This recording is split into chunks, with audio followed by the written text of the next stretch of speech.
Hi there, everyone. We are here today to make the Simply Classic Clutch. It's a free sew along, and this is what we're making today. And we're going to quilt it just like this. This is the Canage quilting pattern. We're going to go through all those steps and then go ahead and put it all together. I'm using my Burnette today, and you can use that even with the leather, especially with this pattern. It really works well. I'm going to do mine in black, and I'm going to be using a light gray thread.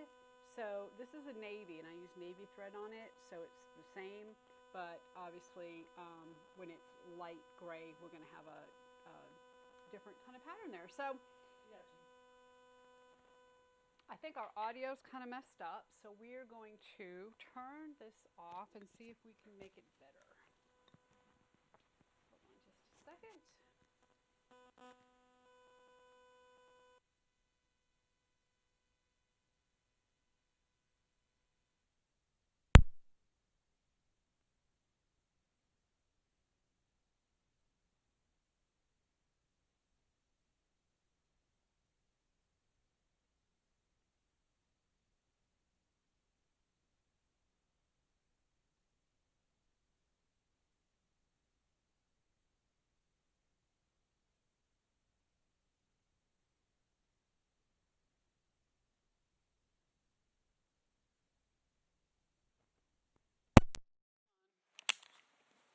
See if we can get this going. All right, see, can anybody hear me now? No sound. Hi, we're all working. Yep. All right, Marie, Mary, Diane, can you hear me? Shauna got thumbs up. Okay. Let's see. Just give me a thumbs up. Yes. Okay, good. Sorry about that. Thought the microphones would do better, but apparently not today. So you never can tell with all this technology stuff. Okay, so I'm going to start over. This is what we're making today. We're making the Simply Classic Clutch. It is a sew along. You can sew with me, or of course you don't have to. This one here is in navy, and I use the same color thread, navy thread. We are going to do, I'm going to do black today, and I'm going to use kind of a silvery light gray thread so that you can really see the stitching. We're going to go through how to draw the lines, how to stitch it, using my Burnette today, and it's really a domestic friendly pattern even with the leather, so we're excited about that. I did do a couple of tests ahead of time with some different foam. So I've got some memory foam here, and I also had some anti-soft and stable. I really want mine to be super cushy, so I'm going to use a layer of the memory foam and a layer of the anti-soft and stable.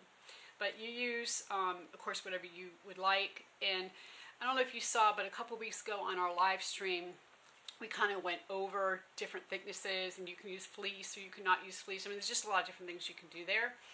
So hopefully everybody's prepped and ready to go.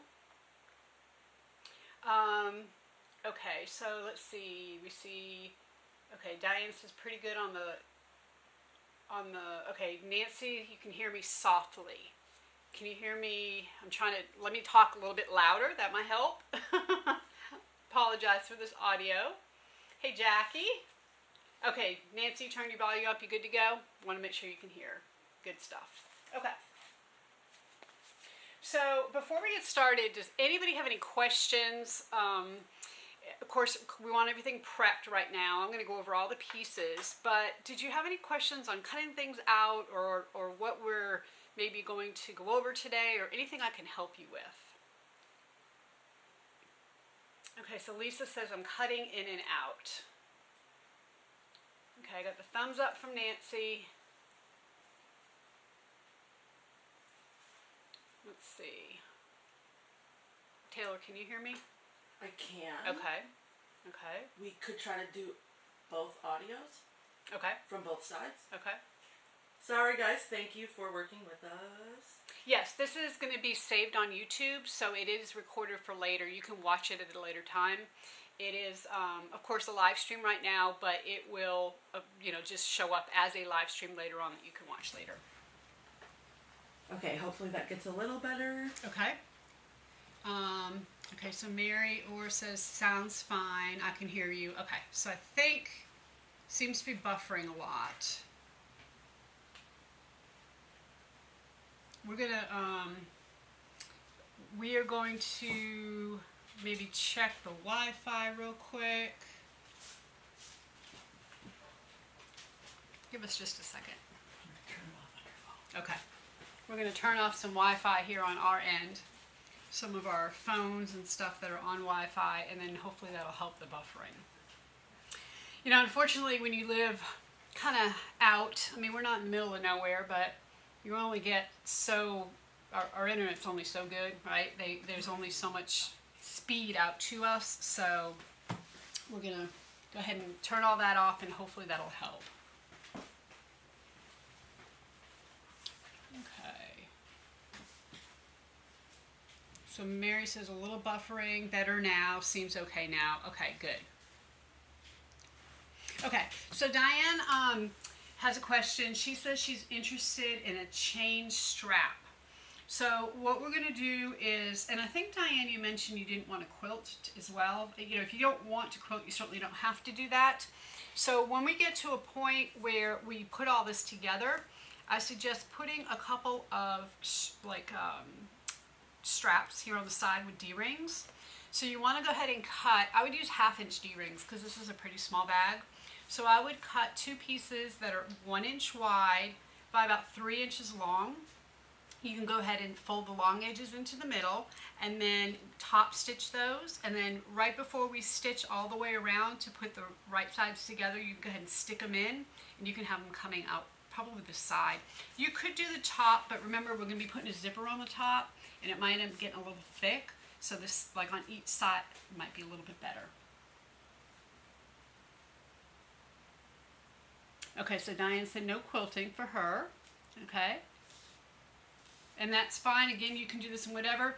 If you have a solid, obviously you'd want to quilt, but if you're not using a solid, maybe you're using a crocodile or anything else, then you probably are not going to want to quilt. Okay. So we are going to move on. I'm going to move the camera. We're going to go over the pattern pieces, make sure you have everything you need, and then we're going to start showing you how to do your marking for your stitching. Now, don't hesitate to ask questions, okay? This is there's no question is a stupid question day, okay? I mean, every day's that way, but especially today. So don't hesitate if you have questions. That's what we're here for. We're here to help, and we want to see you have a nice clutch. Okay, so I'm going to move the camera. I'm going to move you down and over, and let's see if we can get you on the table. And we do have 2 cameras set up, so as we stitch, you're going to see some close-ups of the stitching. Yeah, there you see my machine, but for all the table work, we're going to be here. Okay, so you should have 2 main pieces, and your main pieces, you should have already put some kind of foam on there. Now, again, like I said, I'm using a memory foam that I get from Rocky Mountain Leather, and that's specifically for quilting with leather. You don't actually have to use that. You can use whatever you'd like. I'm using also a layer of anti-soft and stable here, but you know, Pellon foam, you know, Bosal, Thermoweb, whatever kind of foam you have is fine for this. The more layers you have, the puffier it's going to be. Okay, so I want mine to be super puffy. Okay, we're still seeing a little buffering problem, so we're going to see what we can do to fix that. We're going to switch to some hot spots and see if that helps. Okay, the other thing we have is on the main parts of the bag with the leather, we have credit card slots, and this is a piece that obviously is cut. You've got pattern pieces for that. We're not going to put anything on the back of this. We're just going to go ahead and stitch this on. Because I'm using leather, you can be able to slide your cards in. Even if you're using faux leather, it still should be okay. This is on the inside of your bag. We're going to split this in two, and hopefully, you know, that should all be fine, regardless of what you're using. We also have two zipper ends. These are, of course, going to go on the little ends of the zipper. We have a zipper overlay. We have our slip handle. And of course, there's no stabilizer or interface or anything on the back of these. We have our two slip or zipper pocket pieces. And we have a zipper for that. And then I also have my two lining pieces, and then we have our zipper for the top. And then, of course, two zipper pulls. All right, before we get started, how is the video? How is the audio? Anything else that we need to try to change?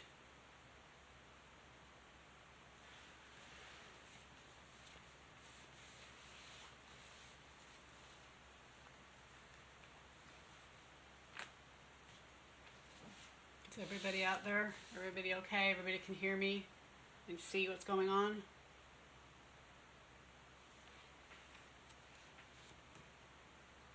Okay, we turned off some internet in some places, and hopefully that helped. Yes, sounds good. Still buffering. Every other word is cutting out. I'm not sure. Yes, you're good. Okay. Lisa, I don't know if maybe if you get out and come back in, that would help. Possibly. I'm not sure. Other people, okay, Nancy, yes. Diane, yes. Mary, yes. Okay, so Nancy says when that happens to her, she closes and reopens. Jackie says yes. Lisa's going to try. Okay. Well, hold on just a second, Lisa, for you. All right. Okay, so Zena asked, do you use 2 layers of the foam to get a more puffy appearance in the quilting? Yes, and that's what I'm doing today. I'm going to use 2 layers. So what I have here is the white layer you see right here is an anti-soft and stable.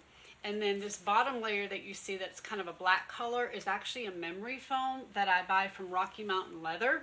And it is, you can see like when you push on it, it kind of has a memory, I guess, I mean, it's memory foam, right? It'll bounce back, but it does give it kind of a softer look. So if you want a puffier look, go ahead and put 2 layers of foam. Okay, Lisa's back. Hopefully that helps you, Lisa. Okay, so we're going to go ahead and start. Again, don't hesitate to ask if you have any questions. And to start out, you're going to need a ruler with a 45-degree angle. Now, when I teach this class in person, this is one of the things that a lot of people have a hard time with, is lining everything up and getting the actual lines drawn on the bag. So don't hesitate to ask questions here. I have this OmniGrid ruler, and you can see, hopefully here, that there is a 45-degree angle on this ruler right here. Okay, that's going to be our key. Now, if by chance you don't want it to be 45 degrees, you want it to be 60 or 30, obviously you're just going to use those lines. You're just going to make sure you use those lines throughout. So in the future, if you want to make this bag again, you want to make it a little bit different, you can certainly play with some of these angles and see how it changes the look of the bag. Okay, so the first thing we want to do is we're going to find the center of our bag. And let me just say that on the clutch, when you look at it, you can see that we have this main piece right here, this main quilting line. This is going to be kind of our main line that we work off of. This is going to be our center point, so we need to find that center point. The reason why it's not centered on the bag, I mean, you can see here you have a full line of quilting, and then you have like a partial line, and you have a partial line. But the reason why is because of this slip handle.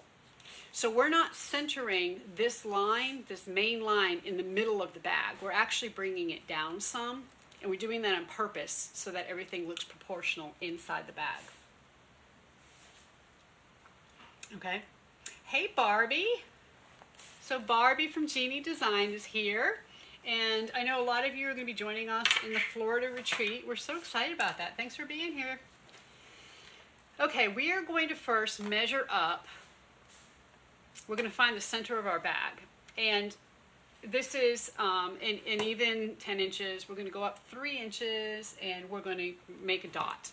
Now this dot that we make, and this is of course with a silver marking pen, is going to be where this entire design is quilted and how it's centered. So again, this dot is essentially where my SC is. Okay, so I'm going to find the center on both pieces. Let's see, 3 inches up and centered. Okay, now is where your 45-degree angle comes in. The lines, the diamond lines, are 2 inches apart, but we want the first line to be drawn 1 inch from the center. So 1 inch from the center, we're going this way. 1 inch from the center, we're going this way. Same thing, 1 inch from the center, we're going this way, and 1 inch from the center, we're going this way.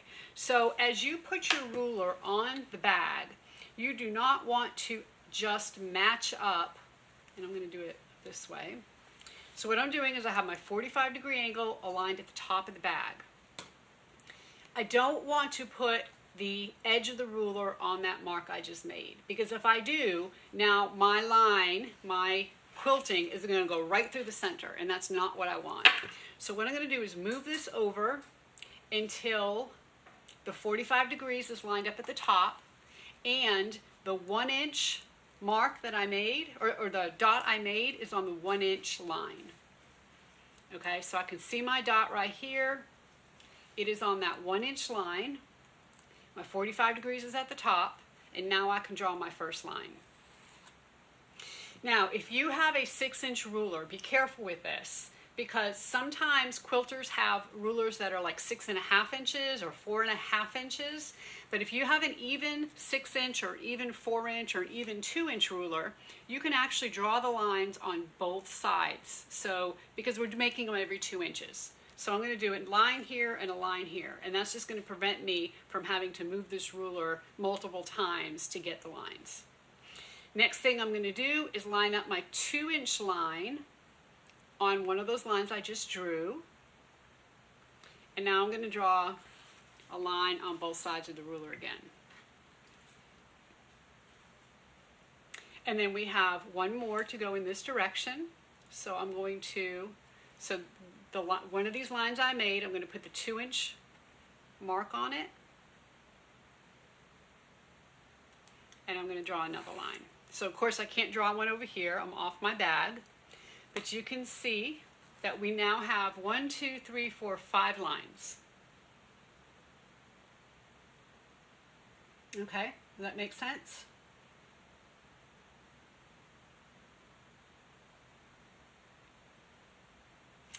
Deborah's asking, is Decovite fusible?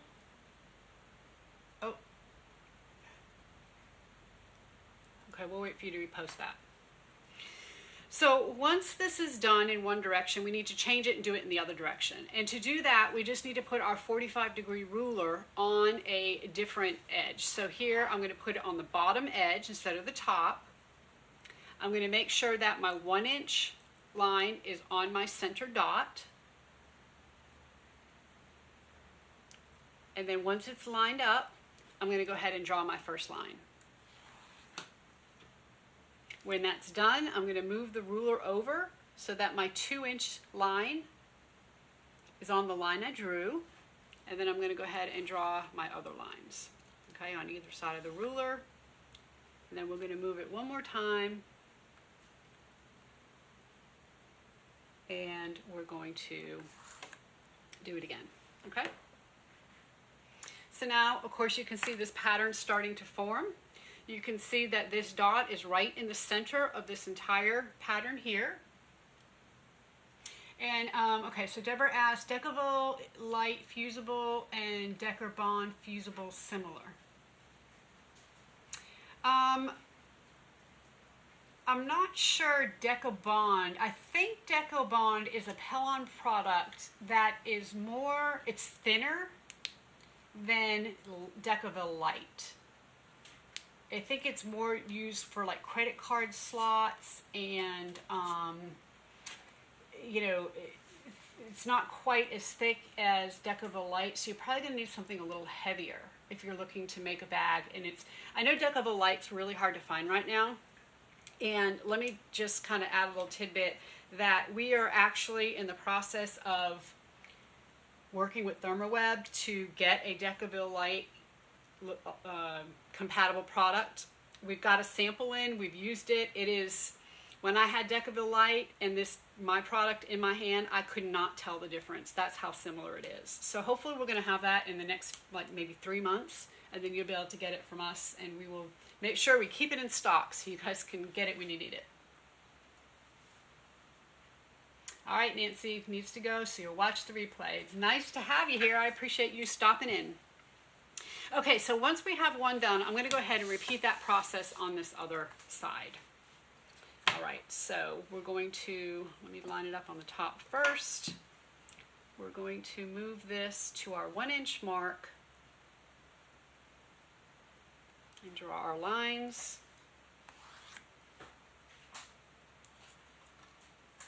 Okay, I'm going to move it again. Stand up for this.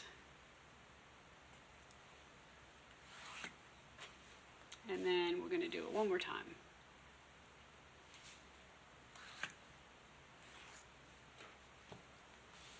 Okay, and then I'm going to turn it so that the 45-degree angle is at the bottom.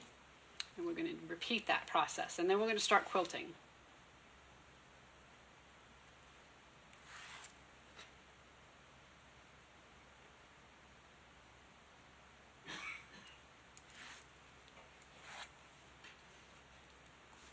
We got one more to do. So once you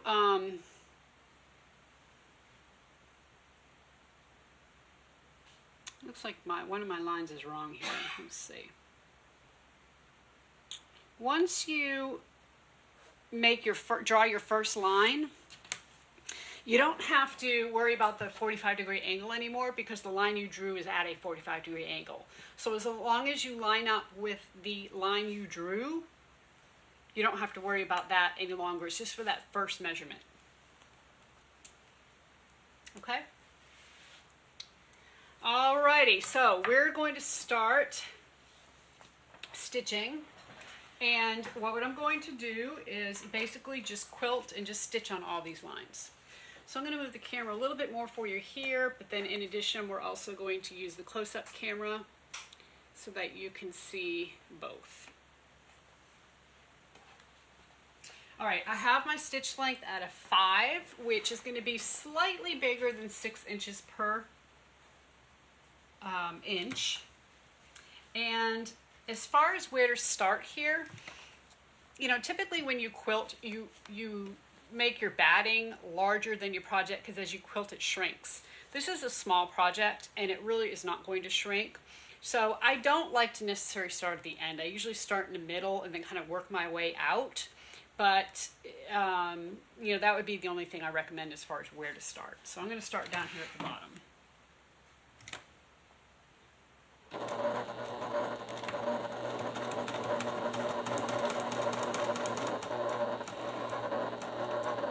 And we're going to switch the camera so you can see.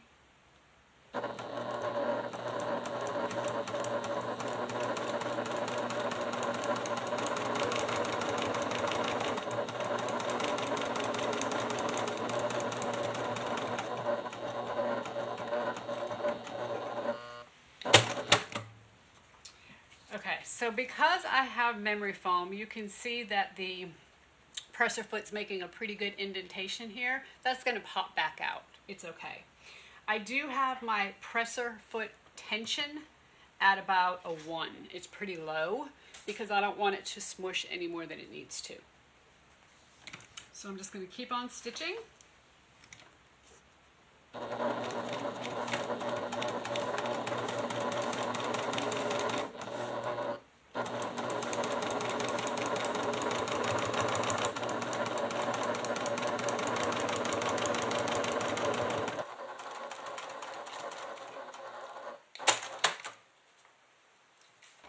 Okay, so we got 2 there.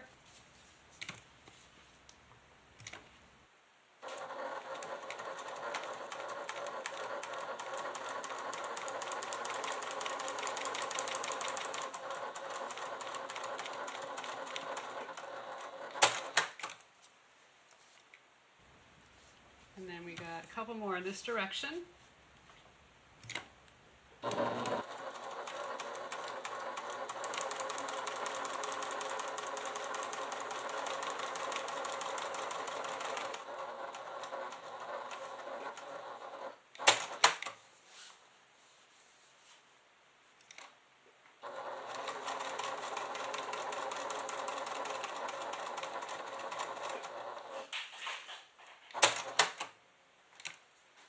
Okay, so now that we have them all done in one direction, we're just going to go switch it and start stitching in the other.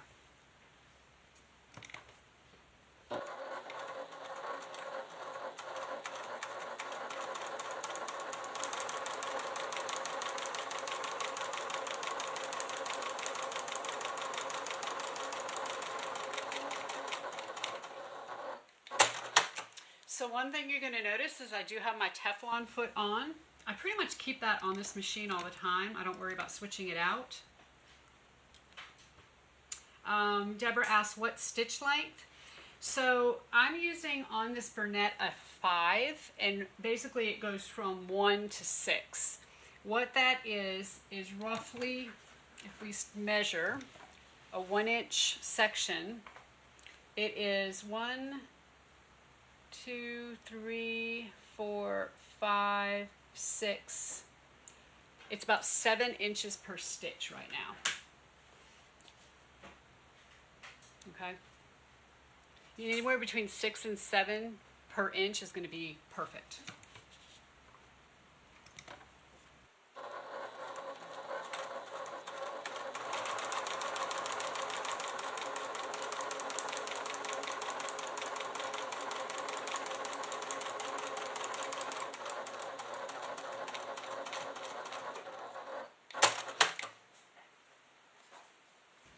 I've got a couple more.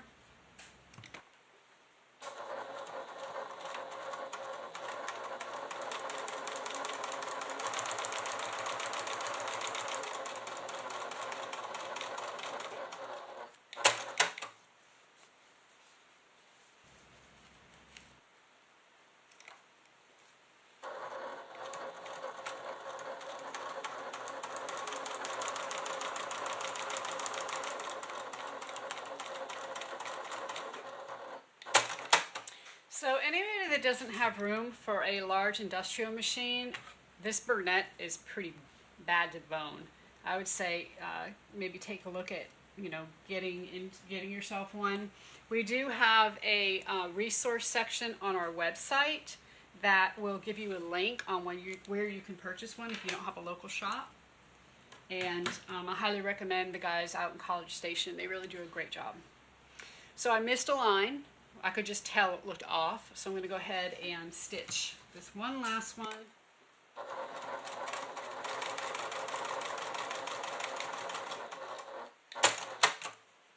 Okay, and there we have our quilting done for this one. Now, we will make more lines to get this canage actual pattern, but if you don't want to do that, you can certainly just stop here. And you can just keep your diamond pattern and don't go any further. So just kind of keep that in mind. That's the great thing about these, is that it is 100% up to you. I can see here I missed a line up here as well. So I'm going to go ahead and draw it in. It's just a tiny little one.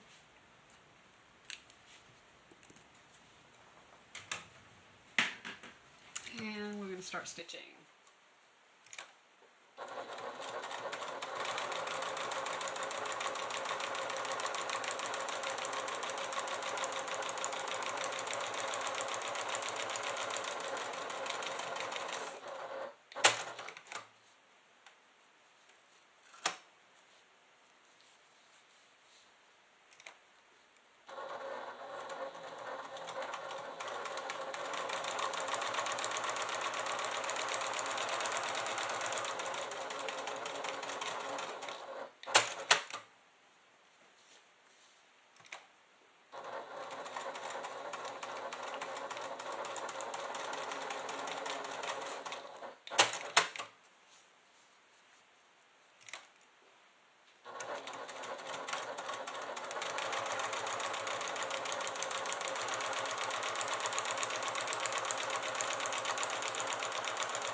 tiny little back stitches just so that I don't have to worry about it starting to come unstitched as I try to put my zipper on or try to stitch around and complete the bag.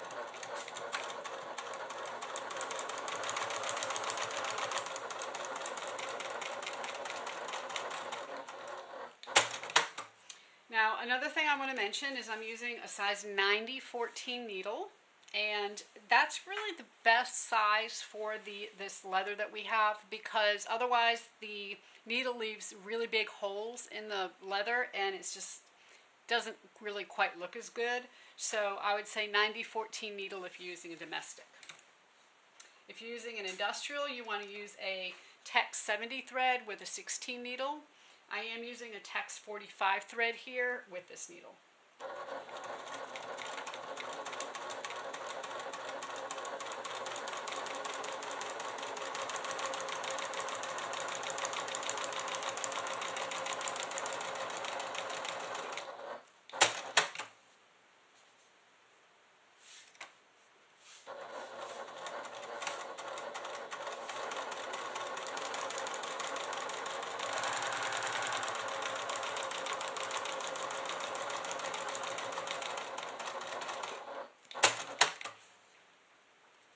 So Karen says, I wish I lived closer to the October retreat. Would have loved to join you and Barbie. I know. Hopefully we'll do more. This is our first run with it. And, you know, you never know. Things might change. We may travel some. We'll see how it goes. It wasn't limited to 11 students because we only had 11 industrial machines. So, you know, that might change as well, too, at some point.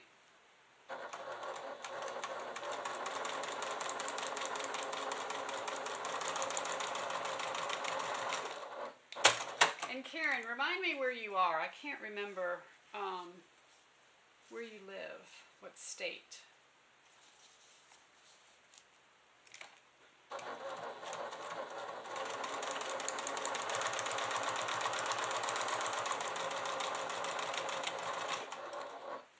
Wisconsin. So Taylor, our behind the scenes person here, is from Wisconsin, and she's doing a little dance behind the camera, just to let you know.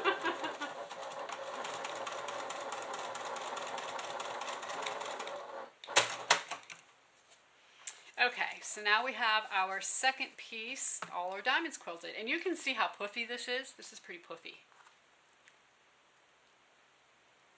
All right, so once you have this completed, let's move on to the second phase. So basically there's two quilting steps. You do one, then you have to mark and do your second. So the second step has to do with the straight lines. And again, you got to remember that we're always working right here within this center diamond, in this center dot. What we want to do is, based on this center piece or this center point, we want to basically do both vertical and horizontal lines around each of these 4 points. We're going to do it 1/4 of an inch to the right and left of each one in both directions. Okay, so what I'm going to do is put my ruler on that point, and what I'm doing is matching up. I've got 3 points here, 1, 2, 3, okay? This is the line I'm looking at. I'm going to draw a line 1/4 inch above, 1/4 inch below. But I'm going to line my 1/4 inch mark up on these 3 points to make sure it's straight.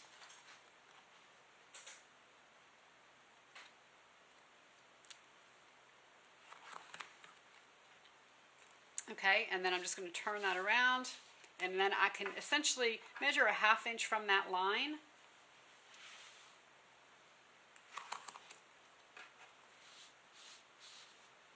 And then I'm going to do the same thing with this point.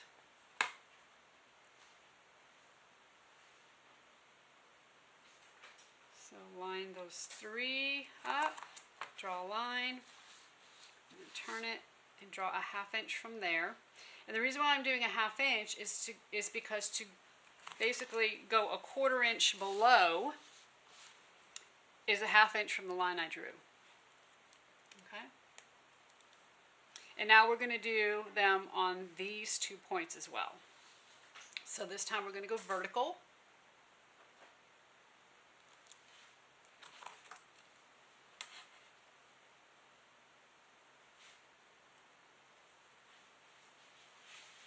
sure I'm straight. And then we're going to turn and we're going to draw a line 1/2 inch from those, which will give us a 1/4 inch to the other side.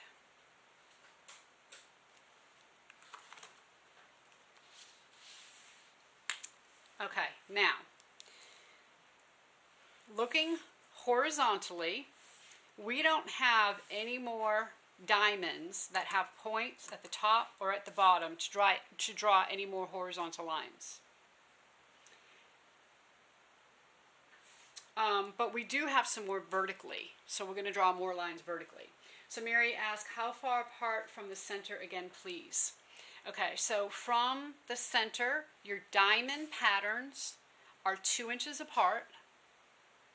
Once you stitch all those, then you're just going to work around the points.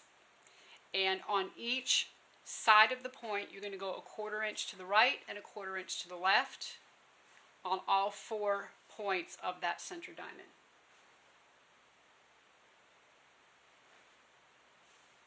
Okay.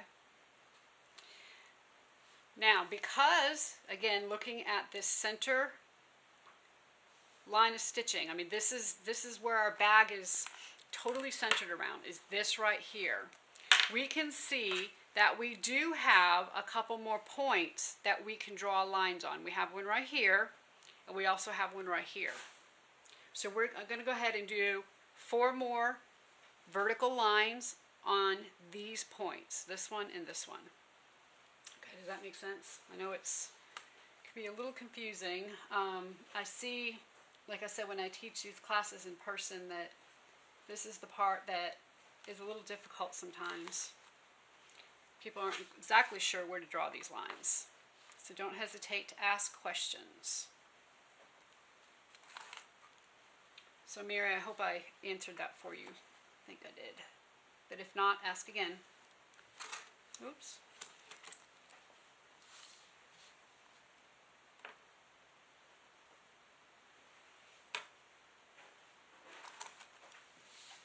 Okay, so when you're done, you should have 8 vertical lines and 4 horizontal lines. And then all we'll do is we're going to go ahead and quilt those. So while you are working on that, I will go ahead and continue drawing my lines.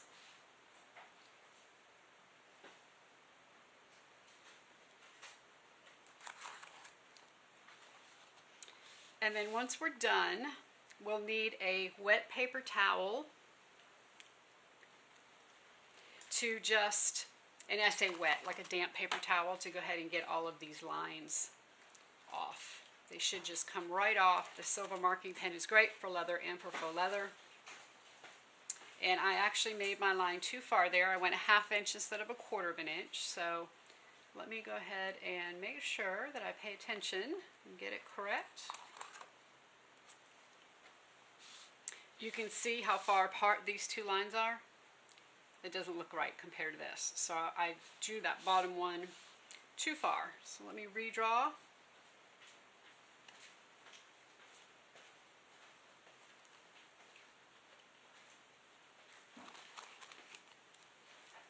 Okay, so I'm not going to quilt on that bottom one. I'm just going to quilt on these 2. And then we're going to do the same thing on the vertical.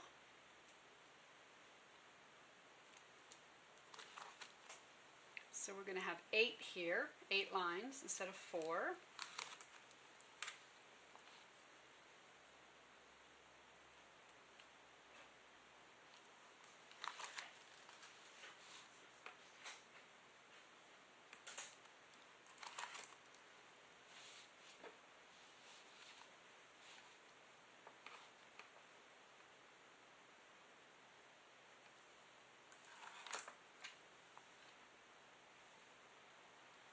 And the good thing about drawing these out is that you can look at it before you quilt it to make sure that it looks right. Sometimes appearances, when you step back and look, you can kind of see that, oops, I drew that line wrong.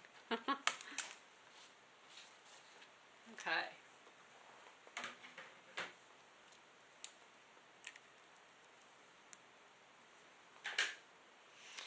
So now that that's done, we're going to go ahead and quilt just like we did before, just quilt straight lines.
And I did make extra bobbins because I thought I might run out. A lot of times when you do bags like this, you have to be prepared. So we'll see.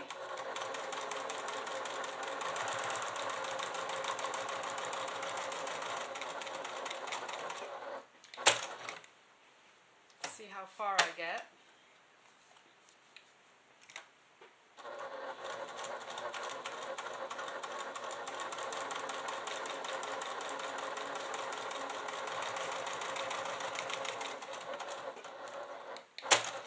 And one thing too that I want to tell you about is if you are using Tex 45 thread and it's giving you a little bit of problem, don't use your automatic thread cutter. Instead, go ahead and make sure you pull your threads to the back and hold that bobbin thread really well when you start, and it should fix, or hopefully fix, that for you.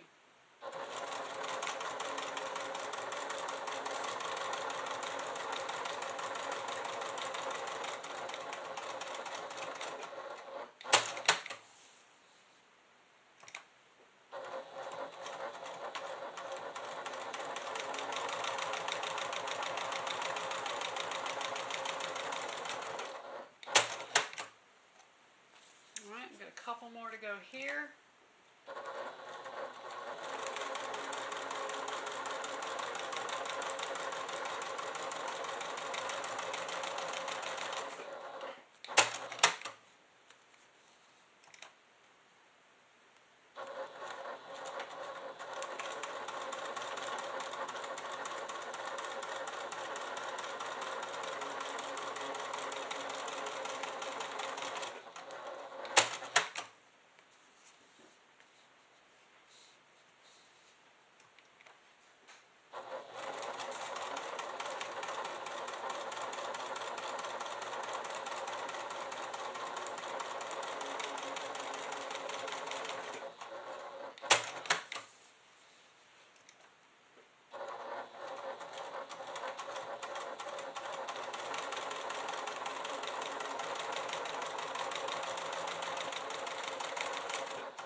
Okay, and there we have the first side totally quilted and totally done.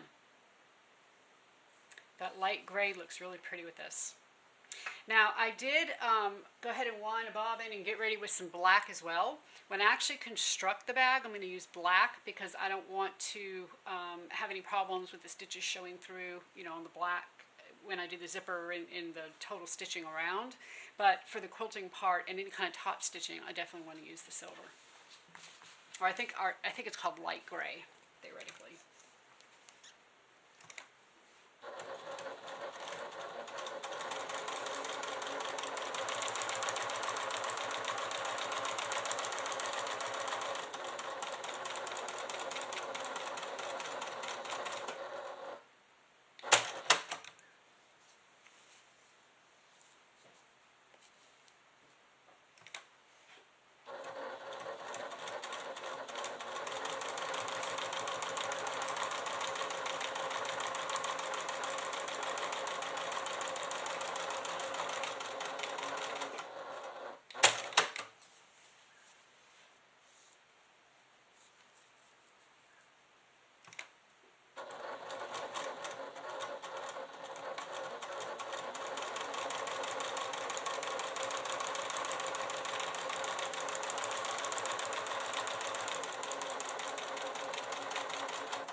for those of you who are out there stitching with me, what point are you at? We don't want to get too far ahead here or too far behind.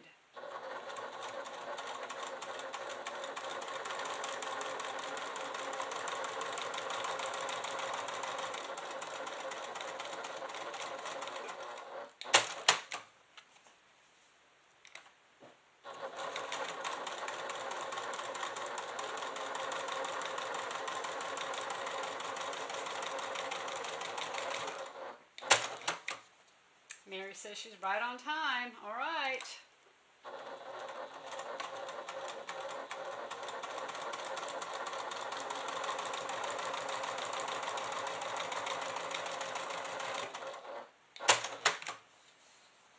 Oh, Colleen is here from Sweden. Hi, Colleen.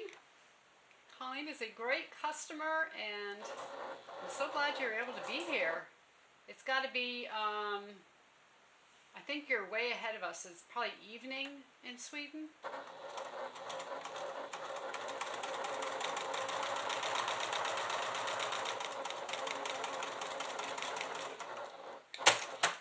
Probably about, what, 7 at night, maybe? 8 at night?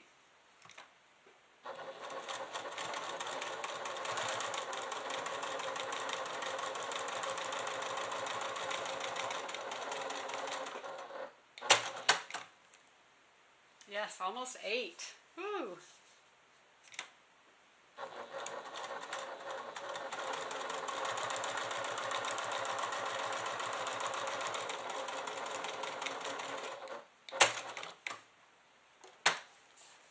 All right, just a couple more rows, and then we will be moving on.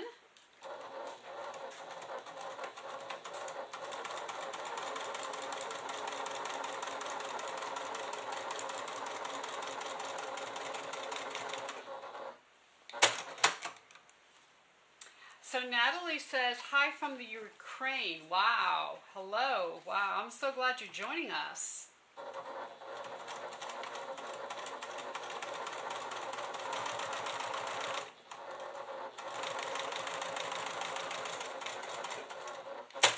Natalie, I hope things are well for you.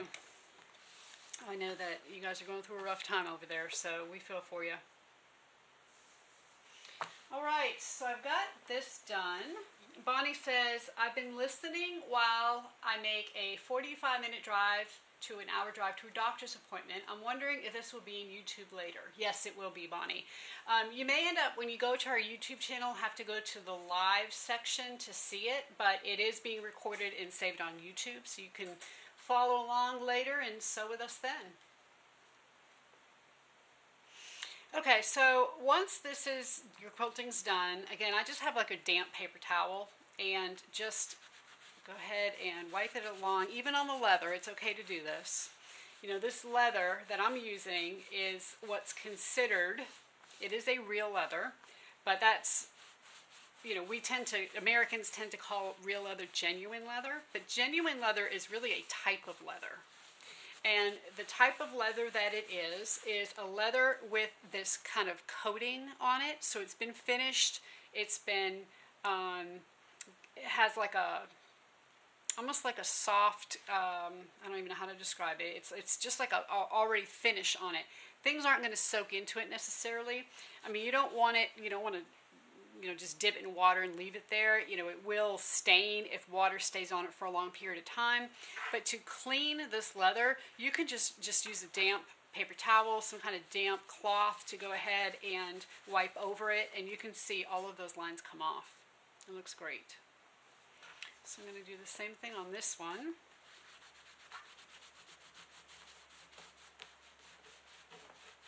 Even that line I drew wrong, that was on this side. So let me make sure I get that one off.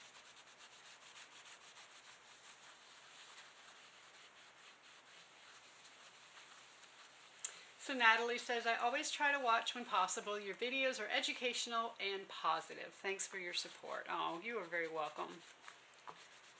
I appreciate you watching. It's really interesting to me how technology allows us to connect when we're so far apart. You know, we're worlds away from each other, but I guess technology can be a really good thing. Sometimes it can be frustrating, right? But overall, I think it's a good thing. Okay. So from here, you can go ahead and clean up your threads if you want. Mine aren't too bad. All those will end up being hidden. I probably am going to just go ahead and cut the ones off here at the top, so they don't get in the way of my zipper, and maybe I'll just go all the way around, give it a little haircut.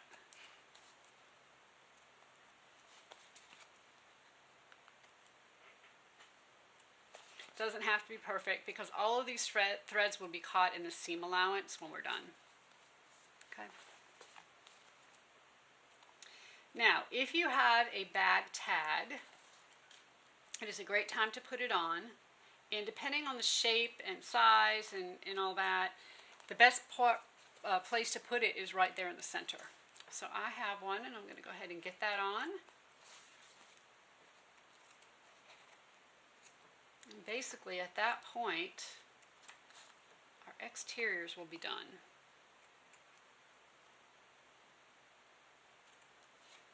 All right.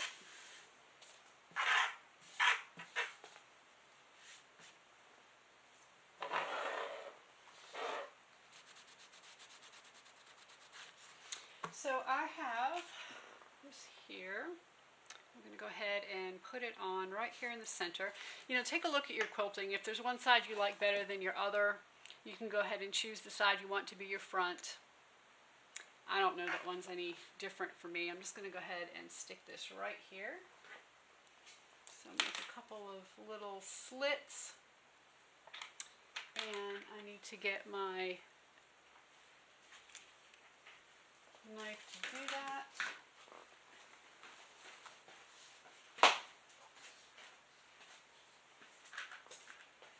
And then we are going to move on to our slip handle. So I got somebody going to get that knife for me. We'll put that on just a second. And as we move on, we're going to do our slip handle.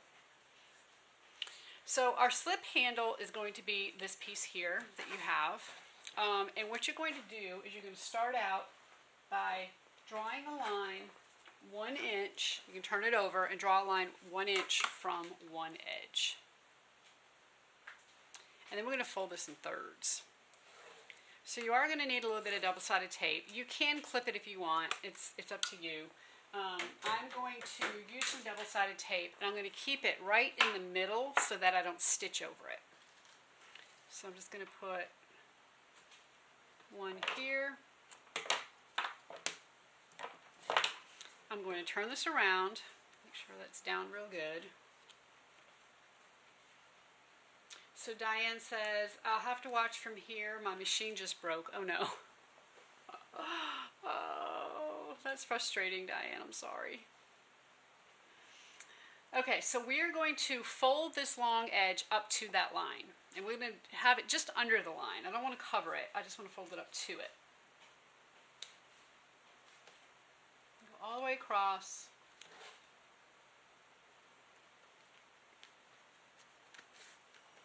Okay, so you can still see the line there. And then I'm going to put a piece of double-sided tape here in the center of this. And fold the other edge. So essentially we're folding this in thirds.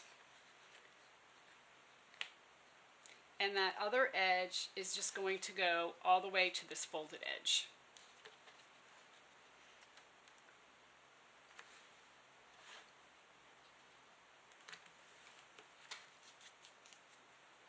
Okay, so you can't hardly even see that. We'll put that in the back.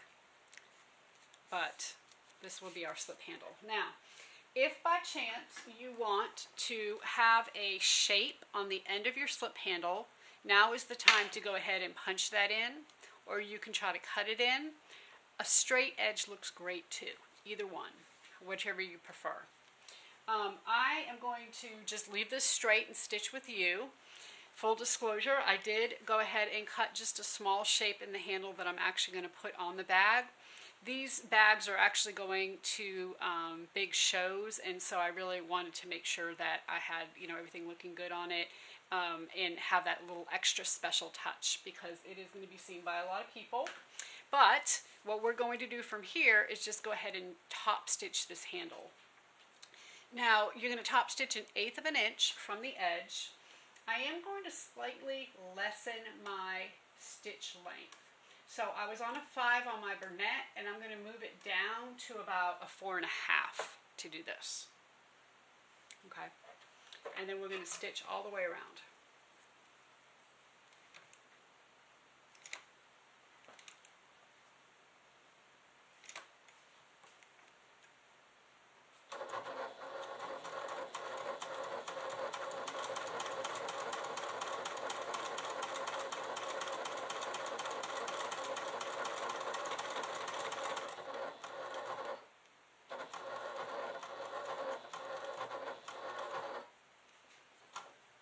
So I can get one more stitch in. I'm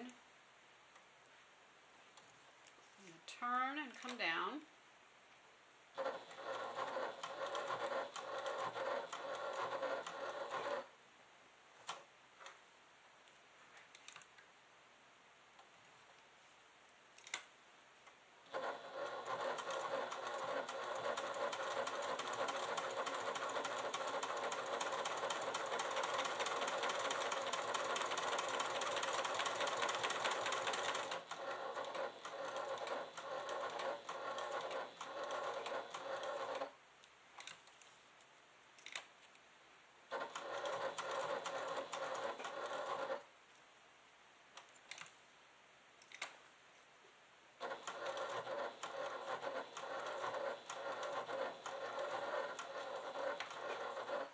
Alright, and then just a tiny little back stitch there.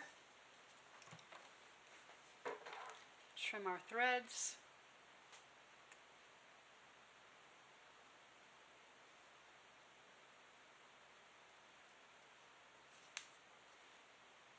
And of course you can use a lighter on them too. And then that's going to be our slip handle. So you can see the difference in these two. Again, I just used my strap punch, my end punch, to just go ahead and do tiny little curves in that. But either one is going to look really great on this bag. So the other thing that we want to do is to go ahead and punch our holes now for our rivets.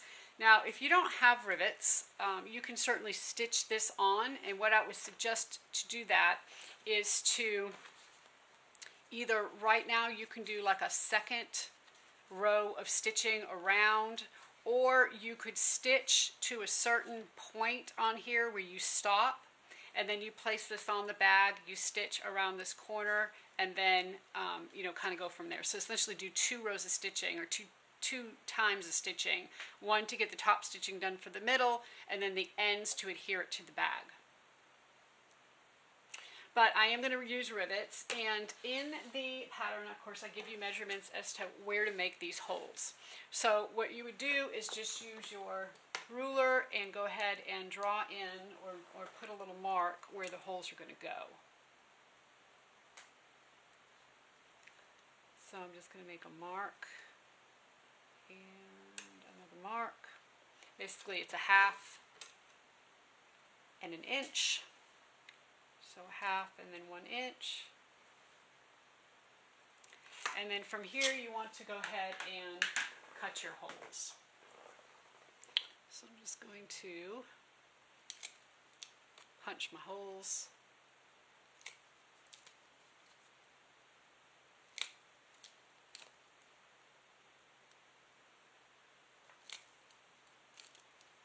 Okay.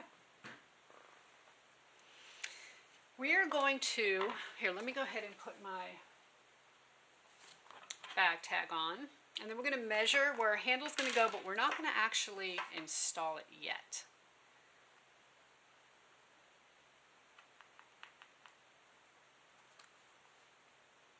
So my bag tag has a prong. Get these off.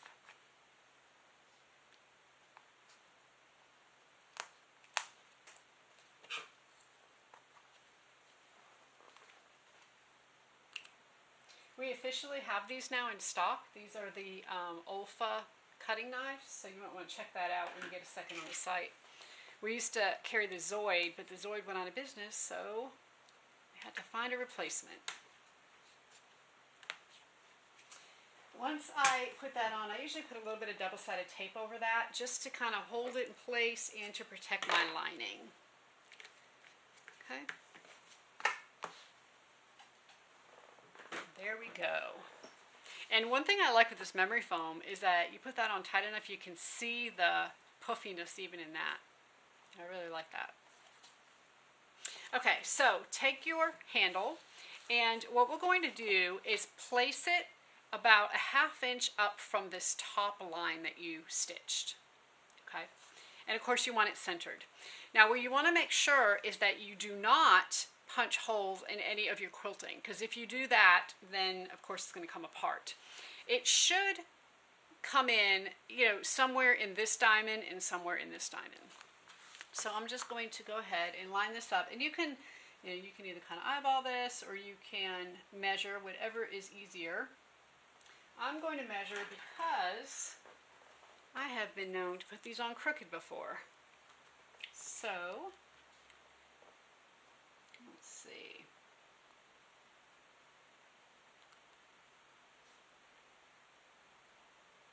And I am actually do it 1/4 inch. I can't remember what the pattern says. Sorry, the pattern says 1/4 inch. Do it 1/4 inch above, not 1/2 inch. Sorry about that. So 1/4 inch.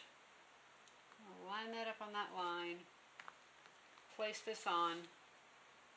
Make sure it's centered, and it should be about between this vertical line and this vertical line. That's about where the placement's going to be. Go ahead and just mark your holes.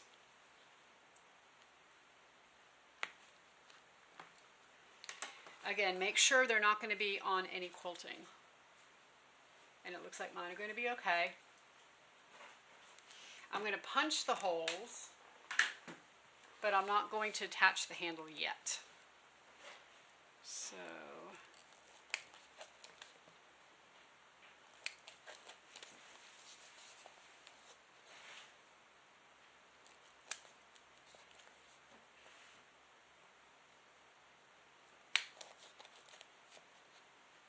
okay.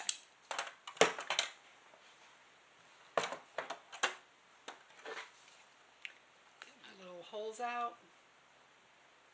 So Mary asked what size rivets I'm going to be using. I'm going to be using 8mm, but you know, if you have something a little smaller that you need to use, that's okay, or even a 9mm would work here.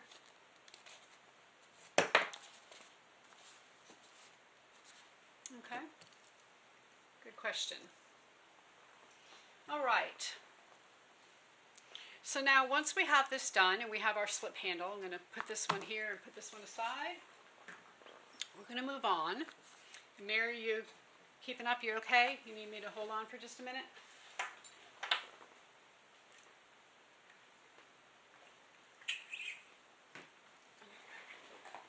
Diane asked Chicago screw. Yeah, that would be an excellent option as well.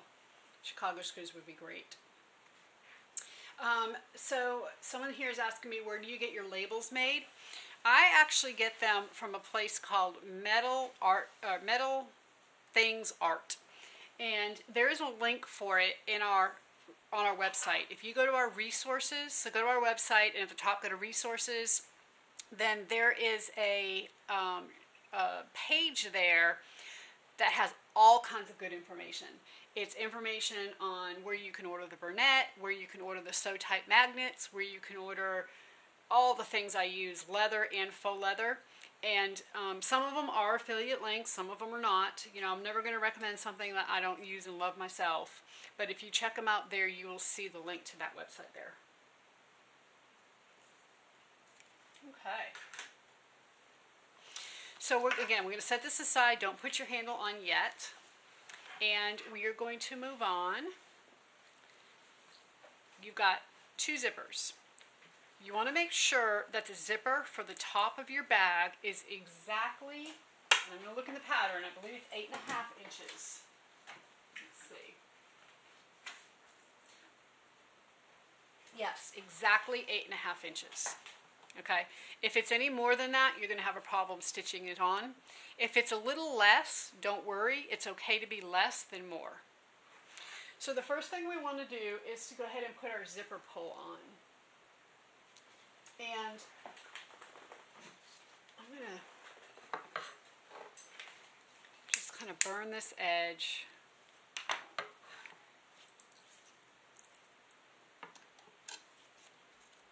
Stick the zipper pull on.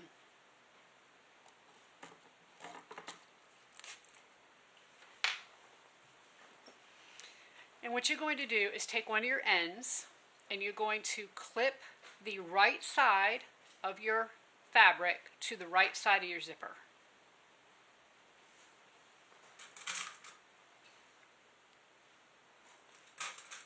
Okay, Mary says she's punching holes.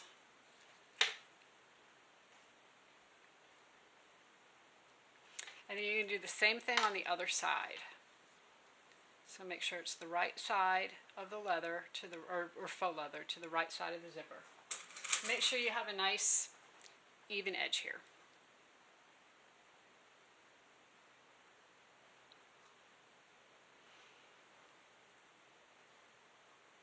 Okay, Mary, I'm going to hold on a second and let you kind of catch up. Is anybody else sewing?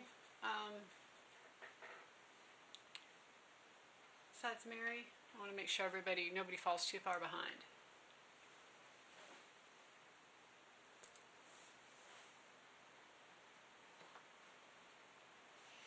While I'm putting double-sided, or while I'm waiting, I'm going to put some double-sided tape on a few things. Okay, Diane says I'm behind too. Okay, that's fine. We're just going to hold off. Just go ahead and take your time and get what you need to done.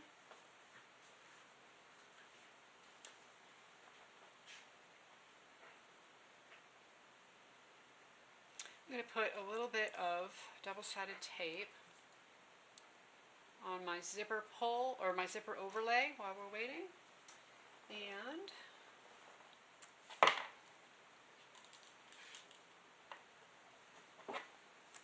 also my credit card slots.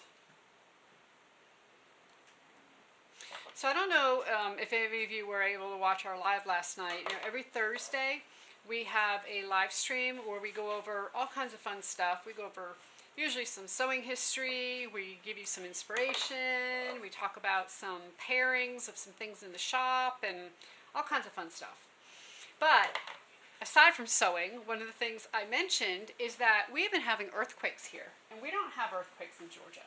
But we have. We've had 5 earthquakes in 7 days.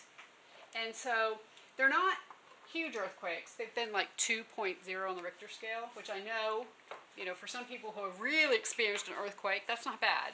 But it's just not normal for us. And so it's definitely been strange, to say the least, and very odd. We've had some odd weather here.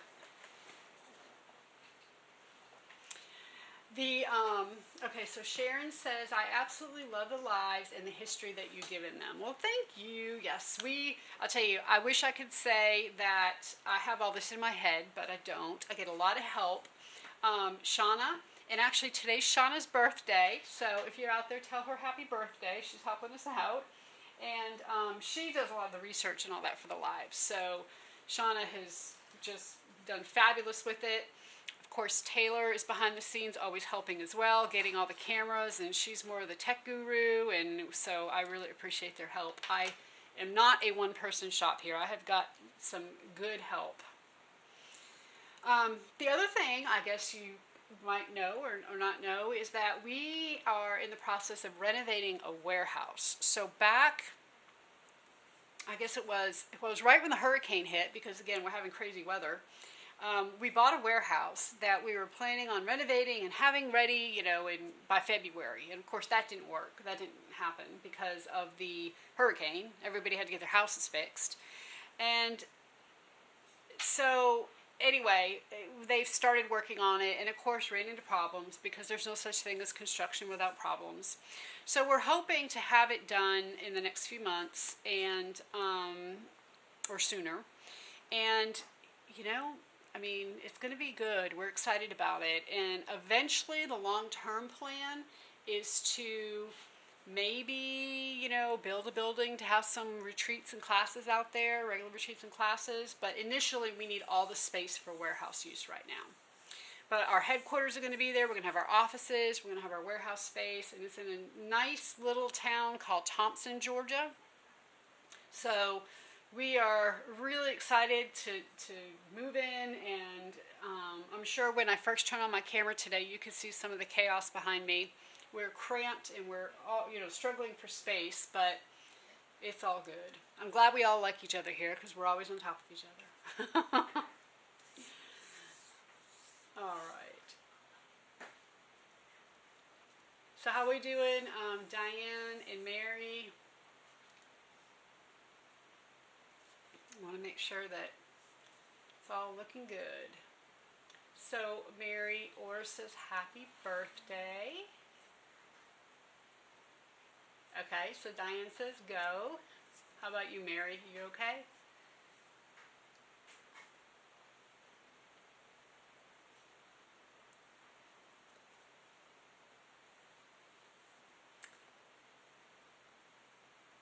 And then we also have Savvy Design saying that's so cool. Happy birthday. My birthday was yesterday. Oh, well, happy birthday. It must be a good month because my birthday's later on this month too. I think April's a busy month for birthdays. Okay, we're going to move on. We're going to go ahead and stitch our zipper ends to our zipper. And so again, this zipper's cut to exactly 8.5 inches. And I like to stitch from the back side of my zipper. For whatever reason, my machine seemed to like it going over the zipper teeth this way versus this way. I don't know. I mean, I think it's just a preference thing. No rule there by any means, but just you see me flip this over, you'll know why I'm doing it. We're going to stitch this 1/4 inch from the edge. Okay, so 1/4 inch here and 1/4 inch there. I'm sitting here thinking if I want to switch to black thread right now, but I do want to top stitch with the light gray, so I think I'm just going to keep the light gray in for now. So 1/4 inch, we're going to go ahead and stitch.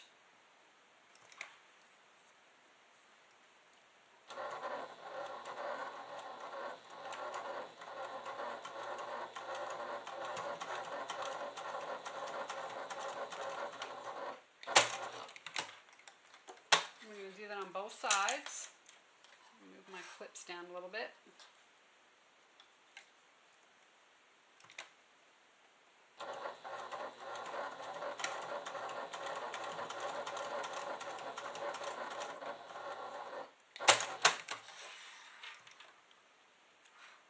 Cut off my little threads.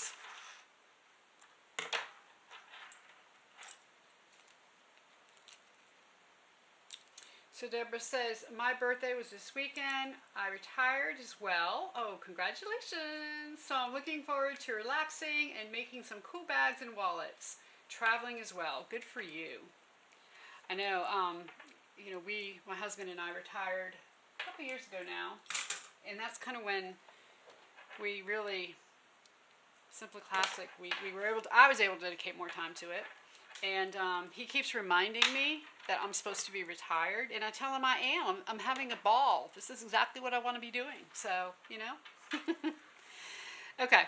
Once you have these stitched on, what you're going to do is take the end and you're going to push it up towards the seam allowance up towards the end of the zipper end. Okay. So then you're going to roll this around and you're going to capture that seam allowance right in between. Okay, so I think you can see that. I'm going to go ahead and put a couple of clips. And don't worry if this is looking a little long right now. We're going to clip that off in just a minute. So you see how that's rolled? We're basically putting a seam allowance. We're encapsulating, or we're curving around that seam allowance. We're capturing that seam allowance in the zipper end. Okay, we're going to do the same thing on the side. Push it up, and then we're going to turn this, and we're going to capture that right there. And now we're going to top stitch. Yes, for those of you who don't know, Shauna and Taylor are sisters.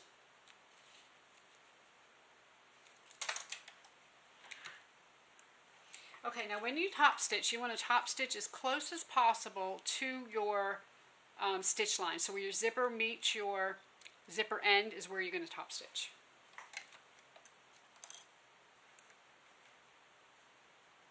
And of course, in this instance, you do want to top stitch from the front, so I am going to be going over the zipper with it face up.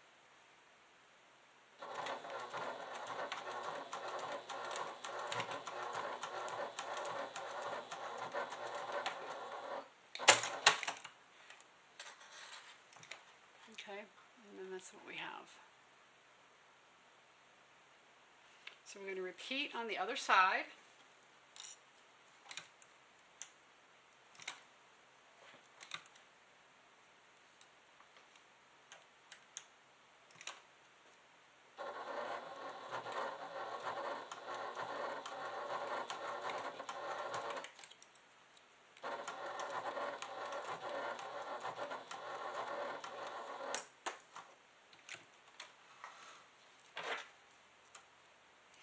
And then once that's done, go ahead and take some good sharp scissors and just cut off the excess in the back. So I'm just going to kind of fold this up and just cut off that excess. And then also go ahead and even up the edges with the zipper tape.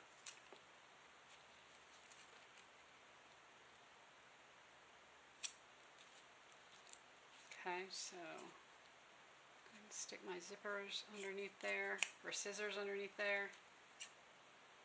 Go ahead and even this side up, and then even this side up.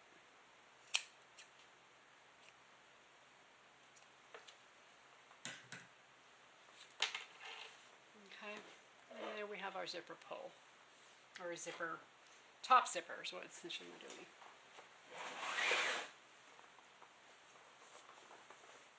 Okay, good to go. So we're going to set this aside for just a minute, and we're going to work on our interior zipper pocket. So in this case, what we want to do is to take our zipper. We're going to put the wrong side of our zipper against the right side of our pocket. You can do a couple things here. You can just hold it in place, it's not that big, or you can use some wonder clips, or you can use a little bit of double-sided tape to hold it, whichever you prefer. So I'm just going to stick this on the machine and go ahead and stitch.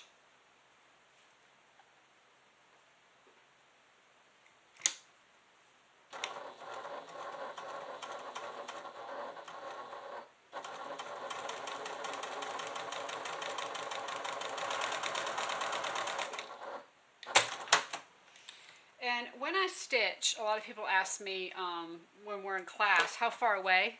And basically what I'm doing is I'm putting the very edge of my foot, my Teflon foot, right up against the teeth.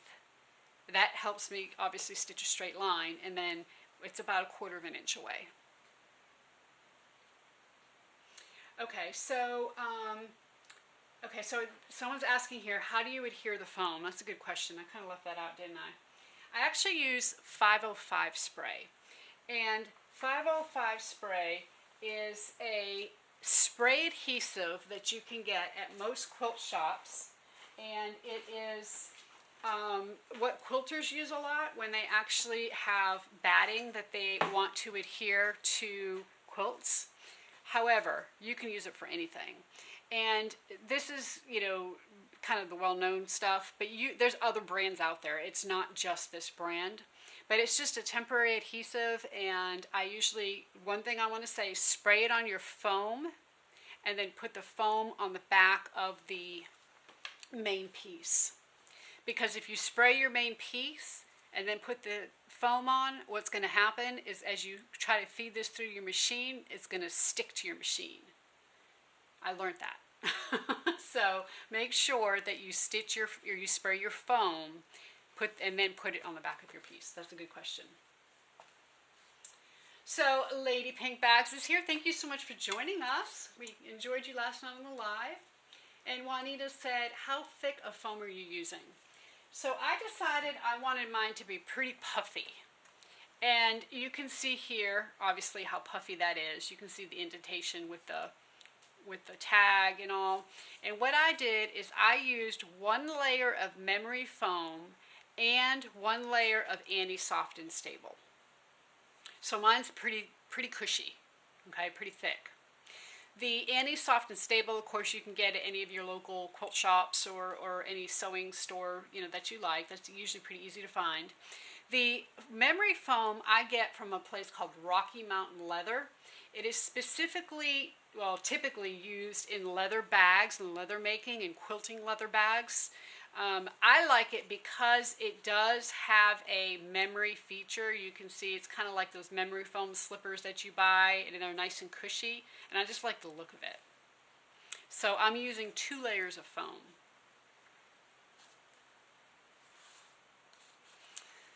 Okay. So now that we have our zipper sewed onto one side, we're going to open this up. And the thing you want to make sure of is that your seam allowance goes towards your zipper pocket. So your actual zipper tape is laying flat.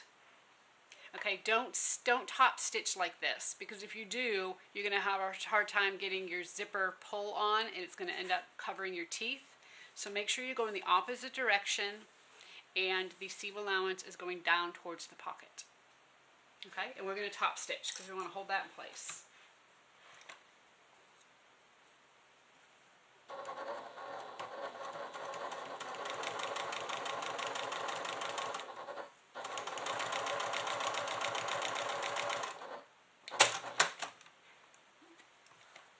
Okay, so that's what we have.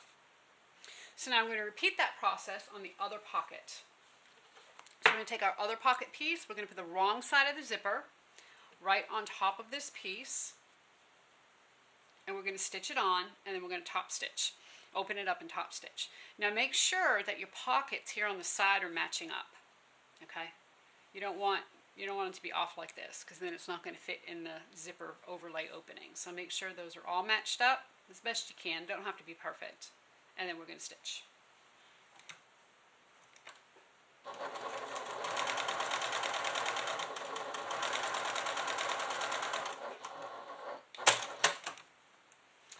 Okay, make sure again that your zipper tape is laying nice and flat, and then top stitch.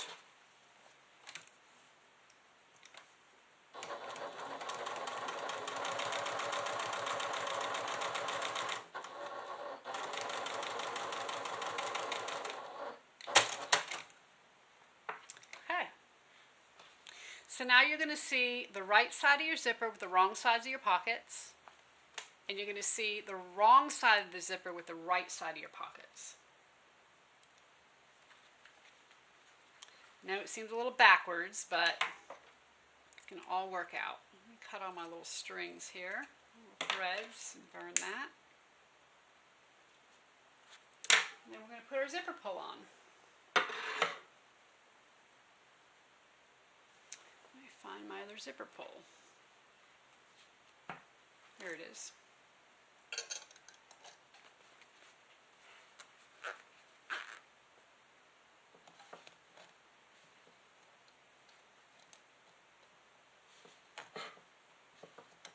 Off one tooth. Let me see if I can get that fixed. There we go.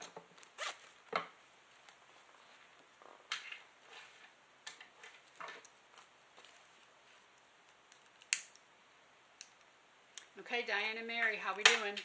Or anybody else out there that's sewing with us?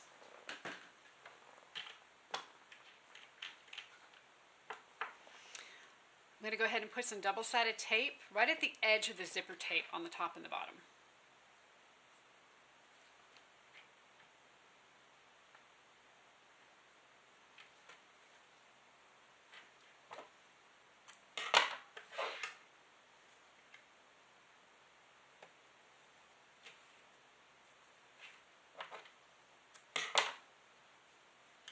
Okay, Diane says she's doing good. Okay. All right. Moving right along. So we're going to set that aside, and we now want to find the center of both of our lining pieces.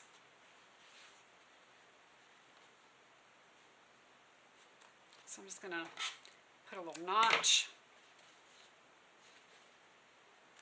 Some double-sided tape on here. See if I can get that off. There we go. And put a little notch here.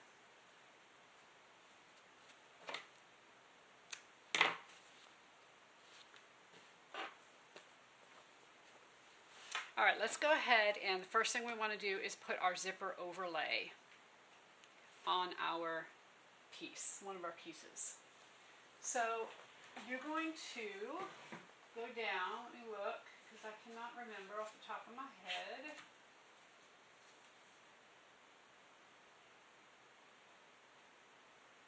You're going to place it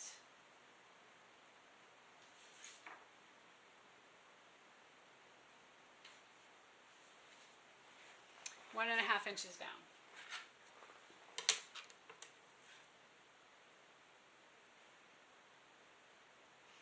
And I am going to, let me do it, no, it's 1 inch. Let me get my ruler.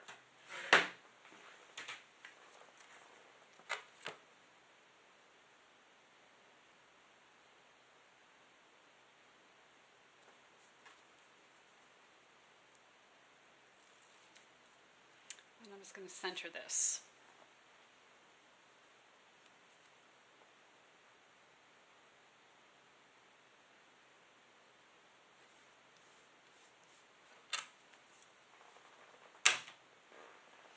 Okay, so from here we're going to stitch around the outside of this rectangle. I think at this point I'm going to go ahead and switch my threads and switch over to black. I have everything kind of set and ready to go for that, so switch my bobbin out.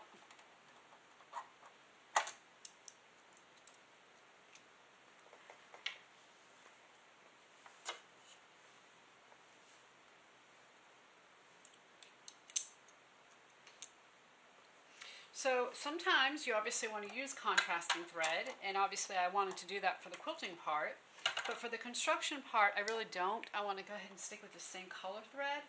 So a lot of times when I sew, I tend to do this. I tend to have a couple of different threads that I use throughout the process, and it just kind of depends on what I'm working on and what I'm doing.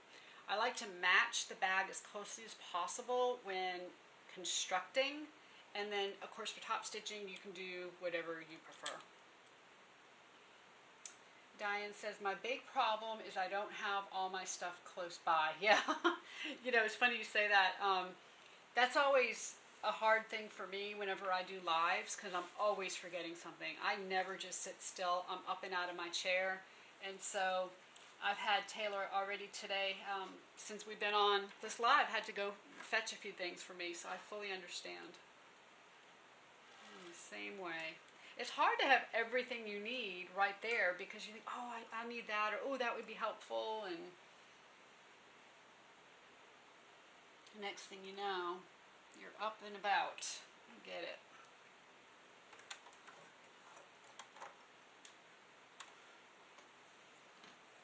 Okay, so I have my black in.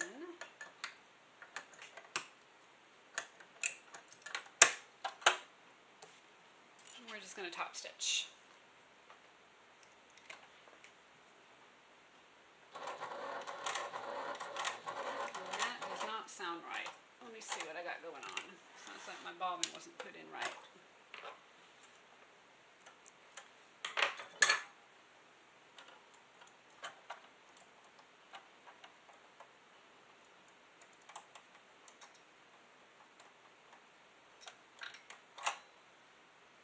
Funny how we can know that, isn't it? We can hear it and we think, oh.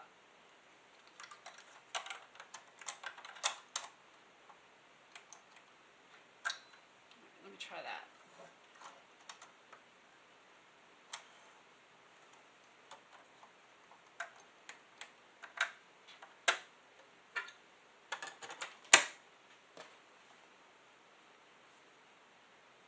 Looked fine. Maybe it was just my ears. Alright, let's try this again. Try to go in the same holes.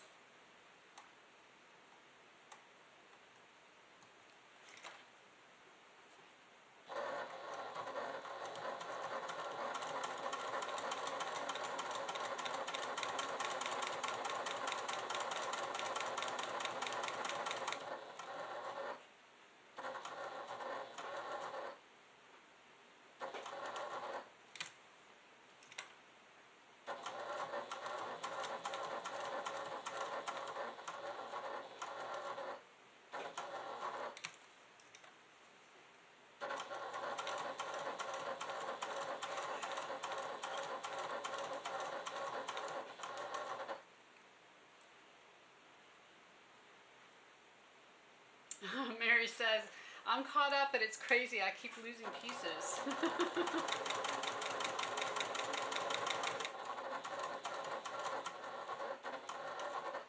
You know, it's funny you say that. I do the same thing. I am terrible about losing something that's right in front of my face. I don't know what it is. And not only that, but here in the shop, we're always losing stuff. We always ask each other, what is this? Where's that? The good thing is that there's enough of us that usually one of us knows where everything is. Or whatever it is we're looking for. We don't all know where everything is, but one of us knows where something is.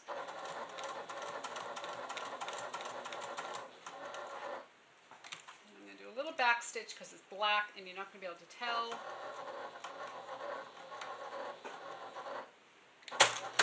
All right.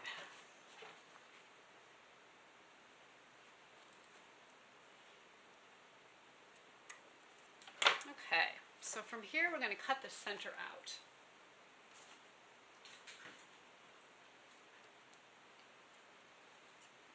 And when you do that, you're just going to put a little clip. Make sure that as you come down, you obviously put your tip of your scissors underneath your zipper overlay. You don't want to cut that by accident.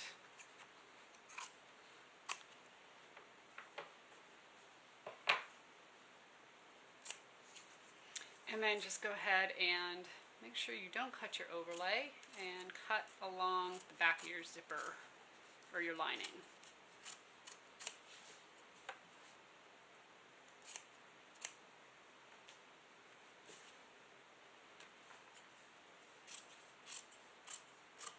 Now this back, you know, I see a lot of people in class are trying to get it exactly even with the overlay, and you don't need to do that. Nobody's going to see this back here.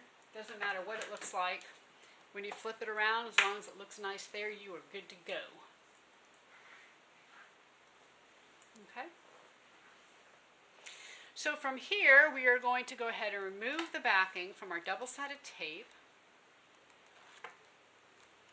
that we put on our zipper and center that in the hole. In all honesty, this is the worst part for me. It seems like I can't get these things centered very well. So bear with me as you want to center it not only from top to bottom, but also from left to right. Because you want to make sure that you have enough space to stitch on either side. We're going to see if that does the trick. So now we're going to stitch around the small rectangle and make sure that in the back your pocket's laying nice and flat.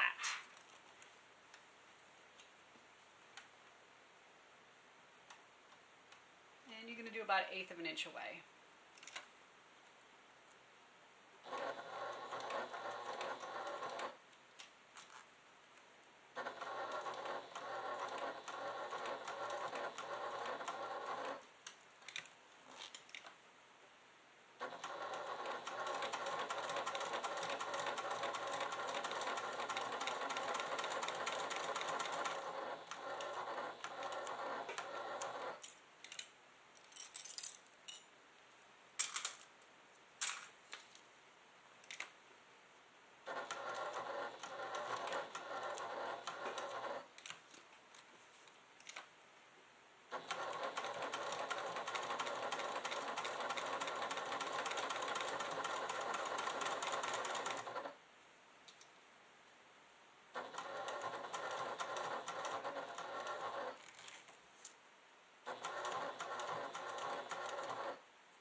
Again, I'm going to do a little back stitch here because it's black and you really cannot tell.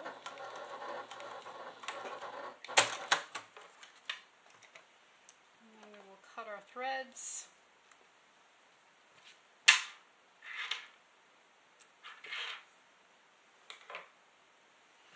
And whenever you do a pocket this way, you're always going to have about 1.25 inches here at the bottom that you're going to need to cut off. So just fold the upper part of the pocket down towards the bottom. And of course, the bottom is the curved edges. Okay, so just make sure you have that keep that in mind, and then we're just going to cut this off. Now this is a small pocket, but you know, it's a small bag. We can do two things. You can either turn the bag through the pocket, or you can turn the bag through the bottom and then go ahead and close the bottom through the pocket. The way the pattern's written is you close the bag through the pocket, but what happens is that as you come around and you stitch, you have to stop, you know, right about, you have to go around the curve. And when we put all this together, you're going to stop right about here and here. That's about the same width as the pocket. So I have found, after making this bag several times and in class, that it's almost easier to just pull it through the pocket. So what we're going to do is we're going to stitch down both sides. Make sure you back stitch really good at the bottom, and we're going to leave that pocket open. Okay? When you do this, you want to turn it over. You're going to pull the zipper away from the side like this, and that's where you're going to stitch. And then you're going to do the same thing over here. We're just going to kind of pull this away, and that's where you're going to stitch. Don't try to stitch it this way. You're going to struggle, and there's no need for it when you can just stitch it from the front.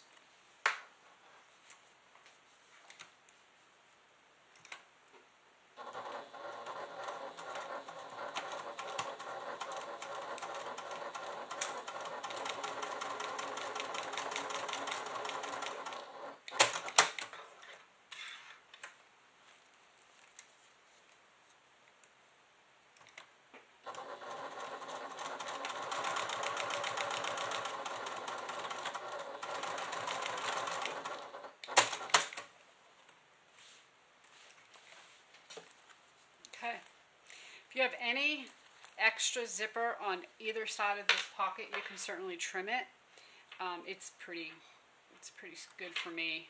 Should be pretty close if you cut everything according to the pattern. Sometimes, yeah, I use scrap pieces and they're a little bigger, and I just go, use it and then cut it off after. So it's whatever works for you. Okay, and there is our zipper pocket. So how's everybody doing out there? Doing good?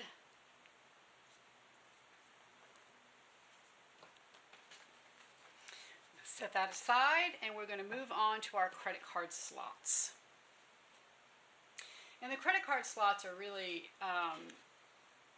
pretty basic. I mean, you know, since we wrote this pattern, we actually have adhesive lining that we could theoretically just keep this straight and put some adhesive lining and fold it over. That's probably how I would do it in the future, but since the pattern's written this way, this is how we're going to do it. You're going to go ahead and put double-sided tape, and you want to use about 1/8 of an inch around 3 sides. Mary says doing good. Okay. We're going to remove this, and we're going to go ahead and measure and put these on the other credit card piece, or on the other lining piece. So it's the same measurement.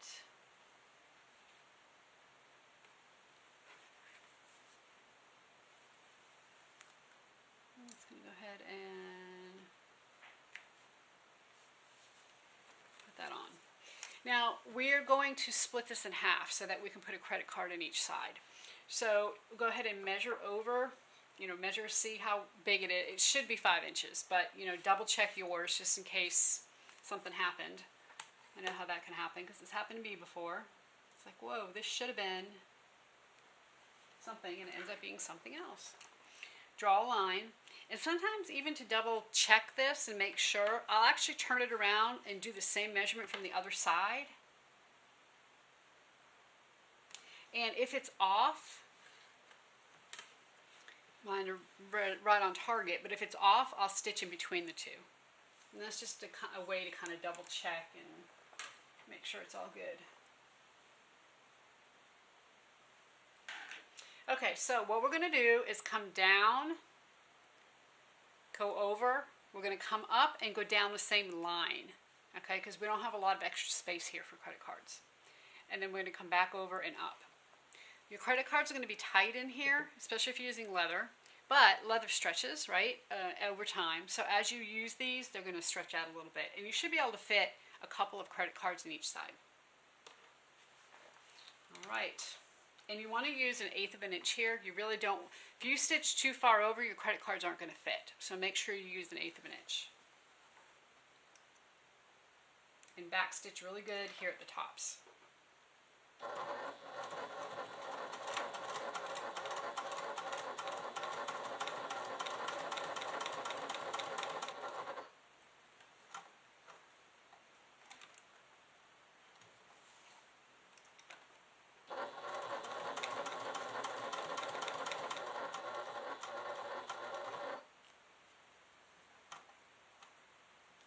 So I'm going to back up just a little bit, make sure I'm right on that line.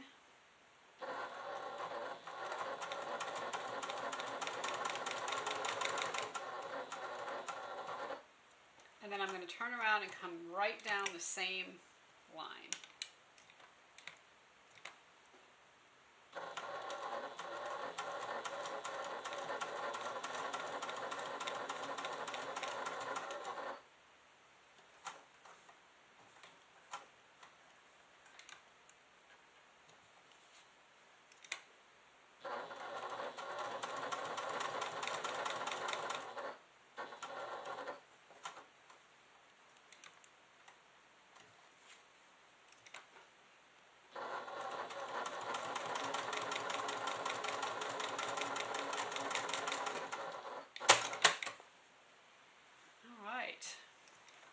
There we have our credit card slots. Super simple. And again, remember, this is a clutch. This is an evening bag, something that you should just be able to put your license or credit card in, you know, just a little something to have, so they're not just randomly inside your bag. All right, so we are ready to put all of this together. We have all of our pieces. We have, of course, our 2 lining pieces. We have our 2 main pieces. We have our zipper and, of course, our slip handle. Okay, everybody doing all right out there? Hope so. I'm going to start putting all this together. Now, I do recommend you use some double-sided tape for this. It usually, for me, zippers do a lot better with that. The other thing is that you can obviously put your zipper pulling it open and close in any direction you want. This is your bag. You do what you like. I like to have my zippers closing towards the left. Again, totally up to you. It's not a rule. And what we're going to do is put some double-sided tape along the top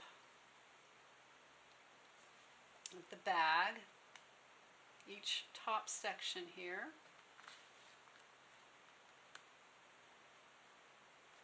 And since it's quilted, I do have some valleys here. I need to go ahead and make sure I get it all the way.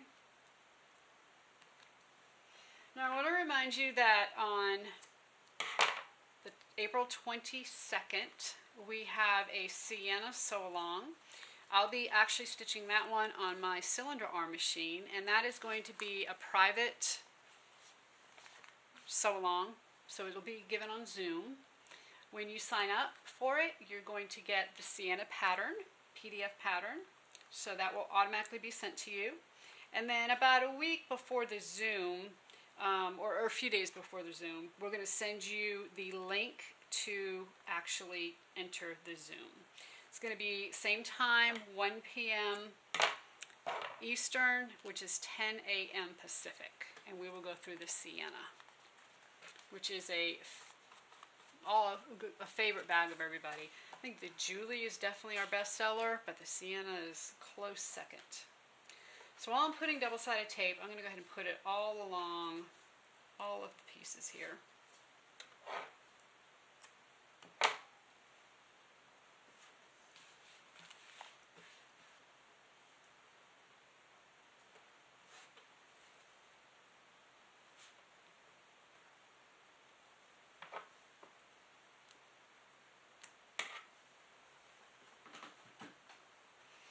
Okay, now comes the fun part.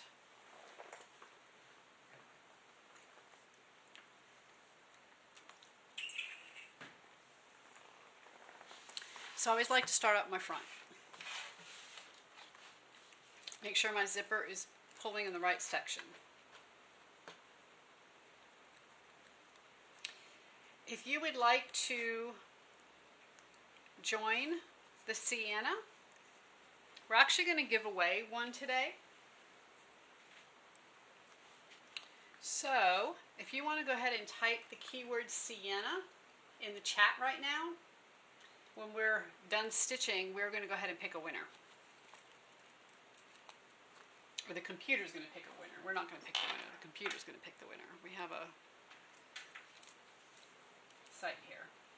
So if you're interested in doing that, go ahead and type sienna, C-I-A-N-N-A.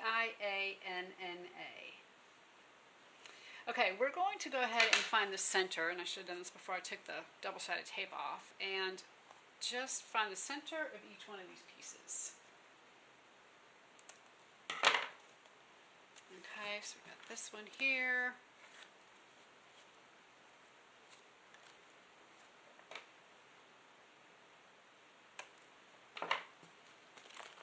And then we're also going to find the center of our zipper tape, because we want to make sure all of this is good and centered.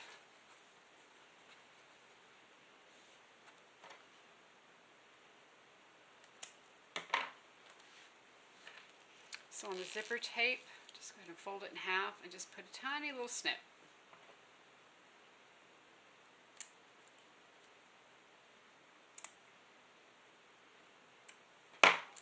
Okay, so again, zipper pull going towards the left. I'm going to match my centers.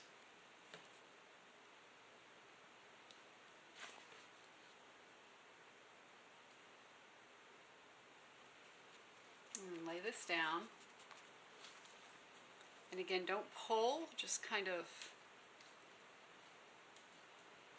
lay it down. And it should roughly be between your two outer vertical stitches, okay? Now you can either go ahead and do an 1/8 of an inch basting stitch on this. The double-sided tape holds it really well for me, so I'm just going to go ahead and continue on and take my lining and go ahead and put it on top. Now, you probably want to make sure that your zipper pulls are closing in the same direction. If I use my zipper pocket here, my zipper pulls are going to be closing in the opposite direction, because this one is closing towards the left. So I'm going to use the credit card slots to go against the front piece.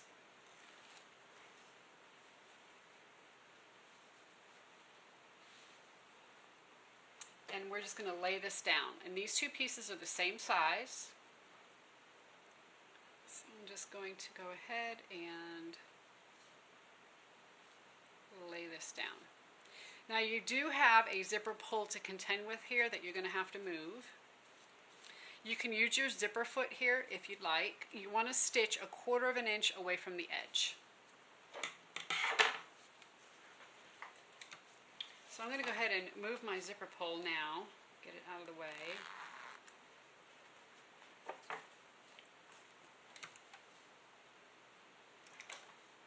And you're going all the way from the edge of the bag to the other edge.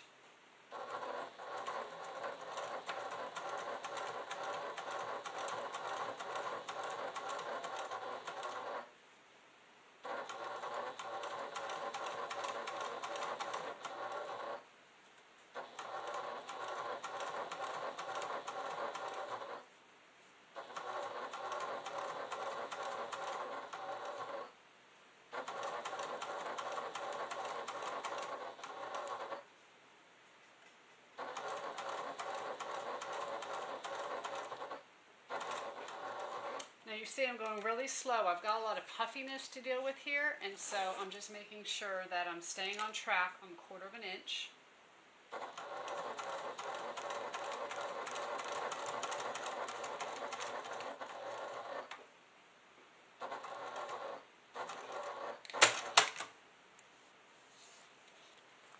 Okay.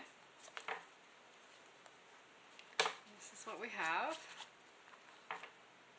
Now, from here, we're going to top stitch, but I want to top stitch in the light gray. So I'm going to wait, I'm going to stitch my other side on, and then we'll top stitch both sides at the same time.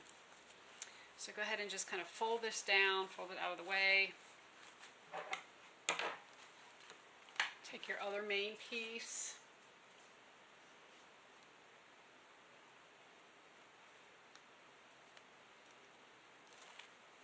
go ahead and center it on the zipper. So of course we already marked all the centers, so we're going to make sure that we line all that up.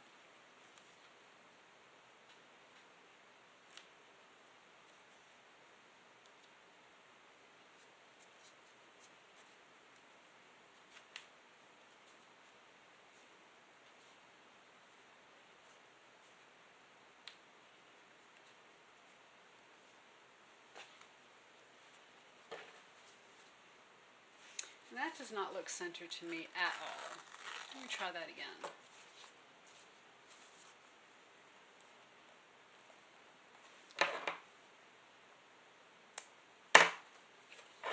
Okay.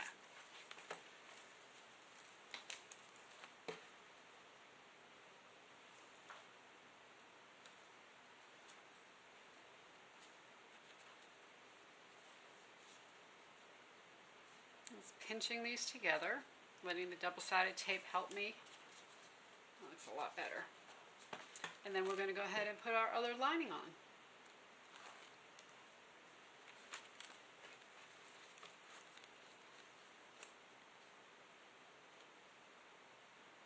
Again, lining up the centers first, and then letting the double-sided tape go ahead and do its work and hold all this together.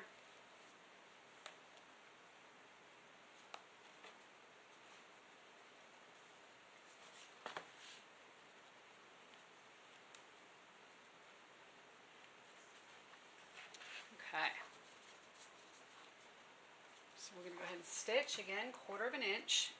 Now, keep in mind that if you decided to do a puffy bag, this is going to be, you get a lot of puffiness here to deal with. Okay, so just take your time with it. Make sure you get it nice and flat. And just stitch slowly.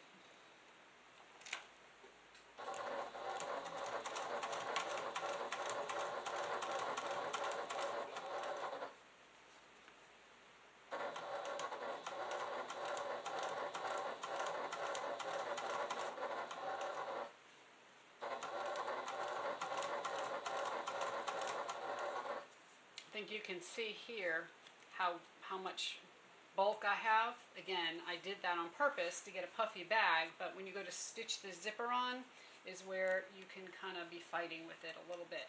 Not impossible, you just got to push it down.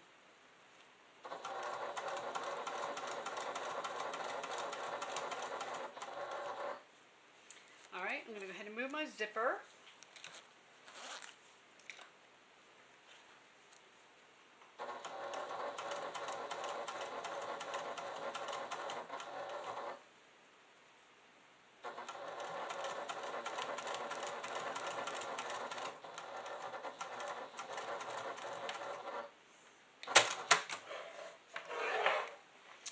Okay, here we are.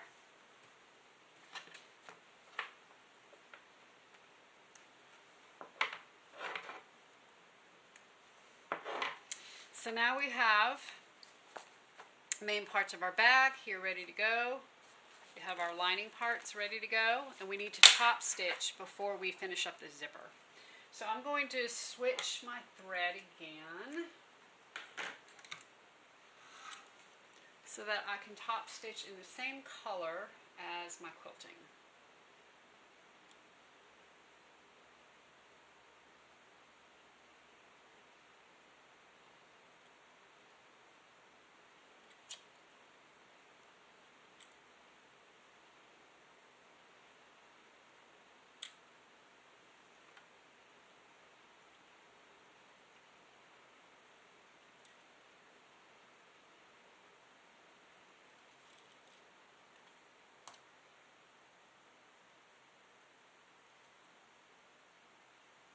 This takes obviously a little time to do, but it's going to make a difference, I think, in the appearance of the bag, which is why I'm willing to do it. It's not about speed or how quickly we can get through the bag. It has to do with how great it looks when it's done.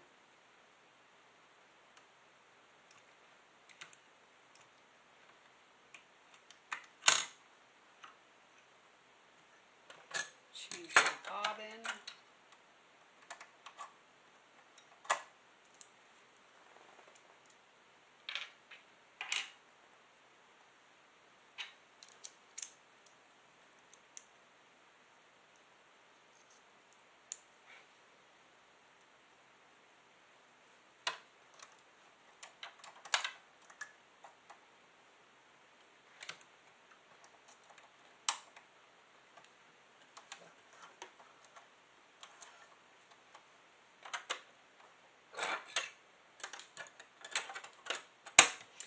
when you top stitch, you're going to make sure that all of your pieces are away from where you're top stitching, and the only thing that's underneath is your seam allowance. Okay, so you're going to take, when I top stitch here, I'm going to have my 2 lining pieces and my other main piece on the right side, and then I'm going to go ahead and top stitch along the left side, catching the seam allowance where we stitch our zipper on underneath.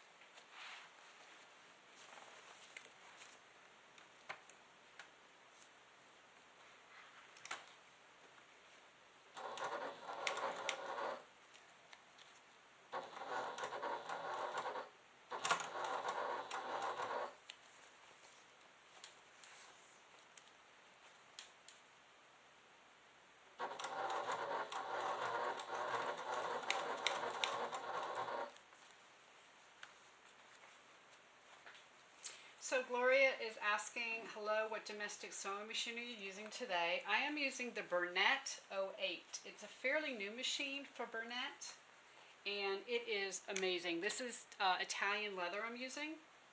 It's a lambskin, and you see it sews beautifully. It's really a great machine. I really love it.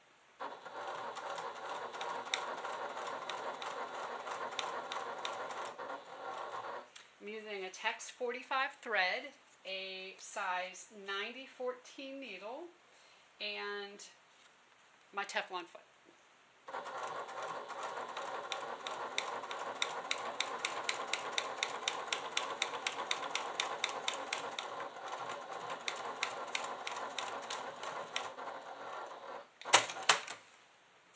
Okay, so now that's top stitched right there. Looks great.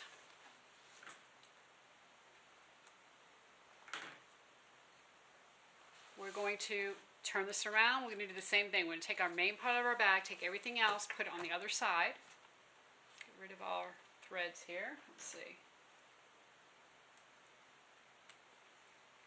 And then we are going to stitch, making sure we catch that seam allowance underneath.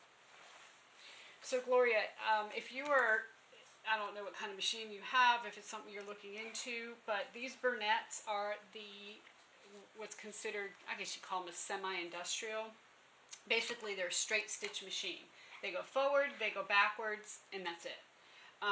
It does have some cool built-in features like differential feed. You can adjust the height of the presser foot. I mean, there's just some really great things about it.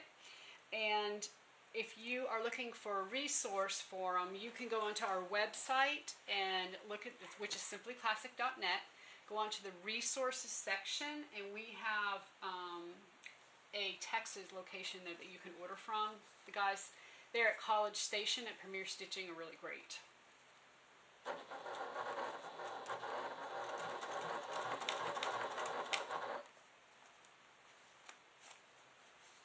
I'm making sure that seam allowance is underneath.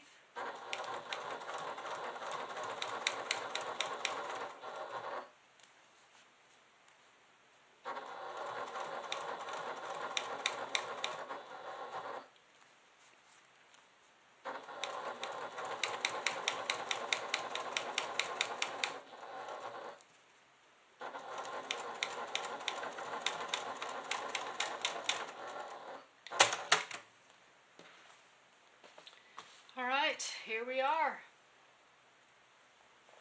You're welcome, Gloria. So our lining is loose, but that's okay. It's going to help us stitch all of this and make the ends poke out well. Now, before we move on, we need to make sure we go ahead and attach our handle, our slip handle. So I always want to make sure that that raw edge, because remember we folded this in thirds, is going towards the bottom of the bag. It really doesn't matter. It's just one of those things that I think, you know, looks nicer just in case somebody's looking at it from the top, they don't see it. So I'm going to go ahead and take my rivets, and again I'm going to be using 8mm rivets.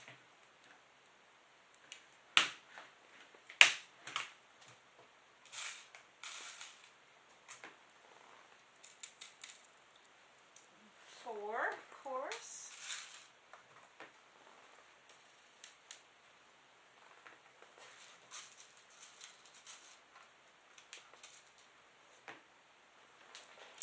We're going going to go ahead and stick them in. So the fact that the holes are already punched for us makes it really nice. Depending on how thick your foam is, may depend on what length of rivet you need.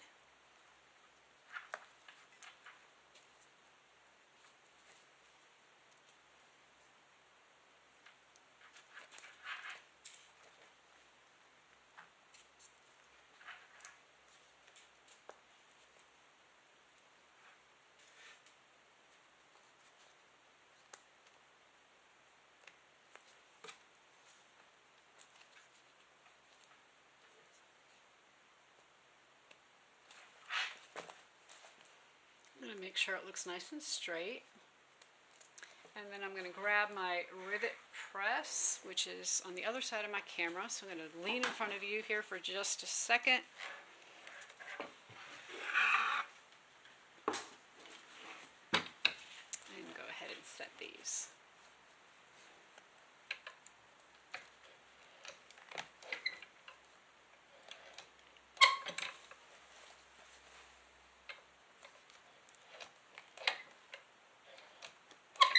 Okay, get that out of the way. And now it is just a matter of putting it all together. So I am going to switch my thread back to black, because I am done with all my top stitching, back to construction.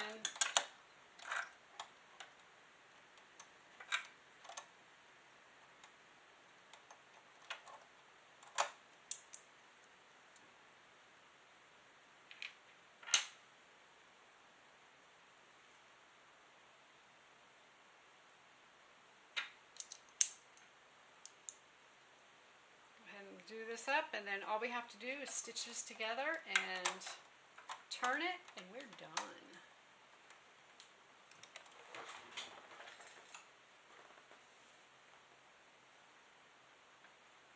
All right, so how are you doing if you're stitching? I did allot 4 hours for this. I really didn't think I was going to take 4 hours, but I wanted to make sure we had plenty of time. Because I wanted, you know, obviously to make sure if you had any questions or whatnot, you were able to ask. So we also have 4 hours for the sienna. Make sure that you have all your pieces prepped before the sienna, so that when you come, we will be ready to stitch.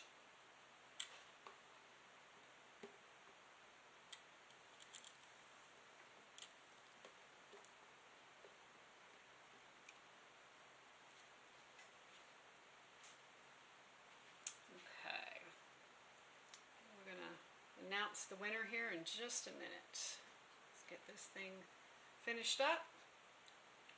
And one of you is the lucky winner of the Sienna Sew-Along.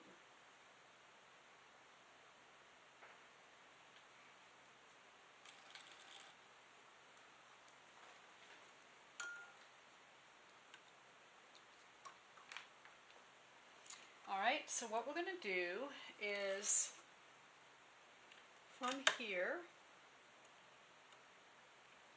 we want to put our main parts of our bag together, and we want to put our lining together.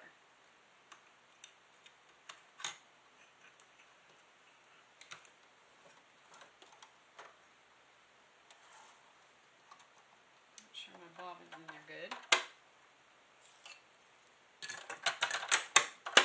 Okay, when you do this, you want to make sure. And the reason why we didn't stitch our lining down is because we want to be able to make sure that these two ends match up perfectly. So it's super important that this is matched up. The rest of it, I mean, it's good if it is. If it's not the end of the world. But we want to make sure it is. So as you go to push these together, your zipper section here, okay, so basically your zipper end is going to push towards your lining when you do this, okay? And that's okay. That's where you want it to go.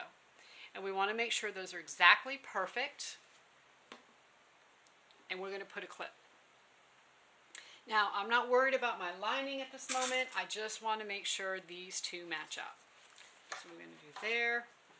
And then we're going to go ahead and match them up here. Now, since this is the most important part to match, that's where we're going to start. So I'm going to go ahead and clip the rest of this. And what we're going to do is stitch from this point. We're going to come down to about halfway. We're going to start over here. We're going to stitch from this point, and we're going to go ahead and meet our stitches. If we start here and we go all the way around, it may not match up when we get to this point. There's nothing that says you have to start here or here or here or anywhere, okay? Where I want to start are the places that are most important, the places that need to match. Now, we hope that our lining or our quilting matches as we go around. If they do, you know, it should come pretty close. That's great. If it's not exact, it's not the end of the world. One's going to be on the front and one's going to be on the back, okay? What is important is that that point right there and that point right there is even. So that's what we're going to make sure of. So I'm going to start here. When you go to stitch this, your presser foot should be to the right of this zipper end. Okay, so you should be able to feel that zipper end right there. You don't want to stitch over it. You're going to stitch to the right of it. We're going to come down again about halfway. We're going to flip this over. We're going to do exactly the same thing on this side. Okay. So I'm going to make sure that this is good. I'm going to stick my needle in. So I'm going to make sure they're nice and even. Put my needle in. Now that my needle's in, I can let go. I can unclip, no problem. I can move this, it's not going to move. That needle is the key to keeping it all nice and straight. So let's go ahead and just do a tiny little back stitch.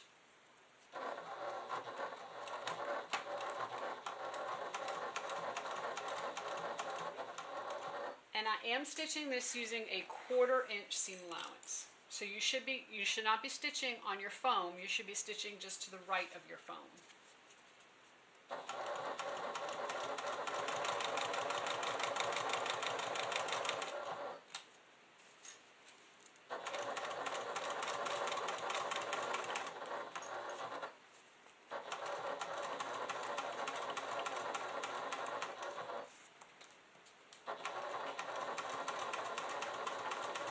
So I'm about halfway. I'm going to do a little back stitch.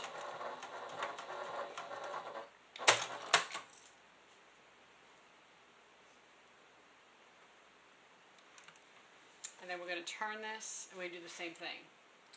So Mary says, is the presser foot a special order or did that come with the machine? This came with the machine. The Teflon foot did come with the machine. I think it did, Mary.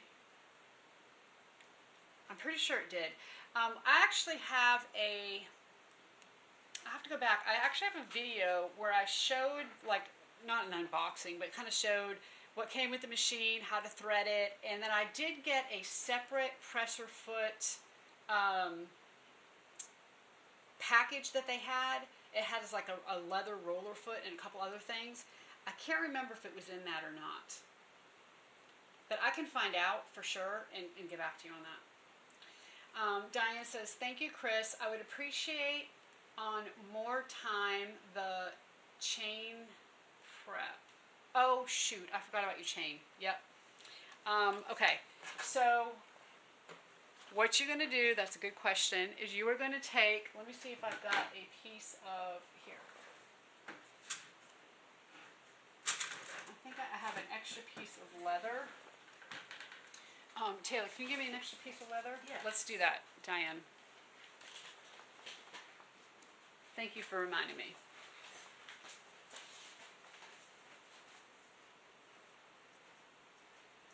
Give us 1 second. We're going to get that. I'm going to show you how to do it.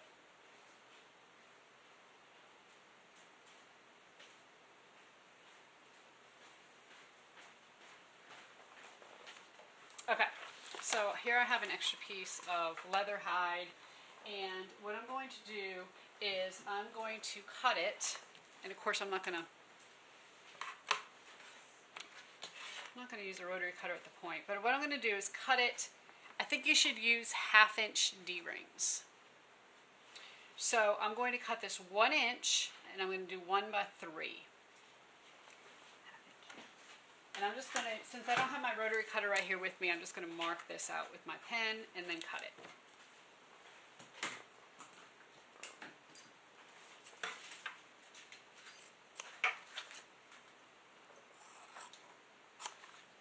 Okay, so from here, let me get this out of the way. You're going to do 2 of these. Okay, so I'm going to do 1 with you here.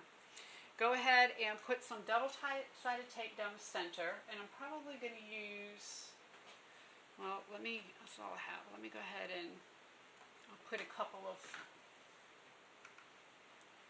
pieces. And again, this is if you would like to add a chain strap or even a wristlet strap to this. This would be great for that. Go ahead and peel the backing off the tape. And you're going to fold the long edges into the center.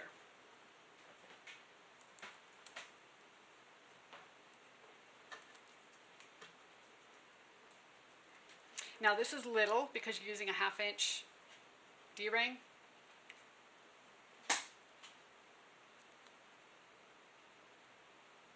Okay, just like that. Just like you would do a handle. And then we'll top stitch on both sides.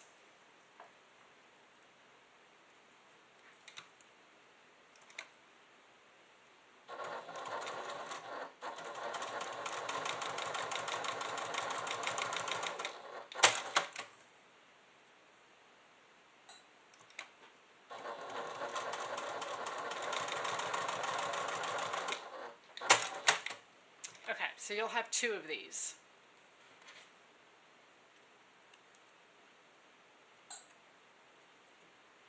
And what you want to do is put a D-ring on.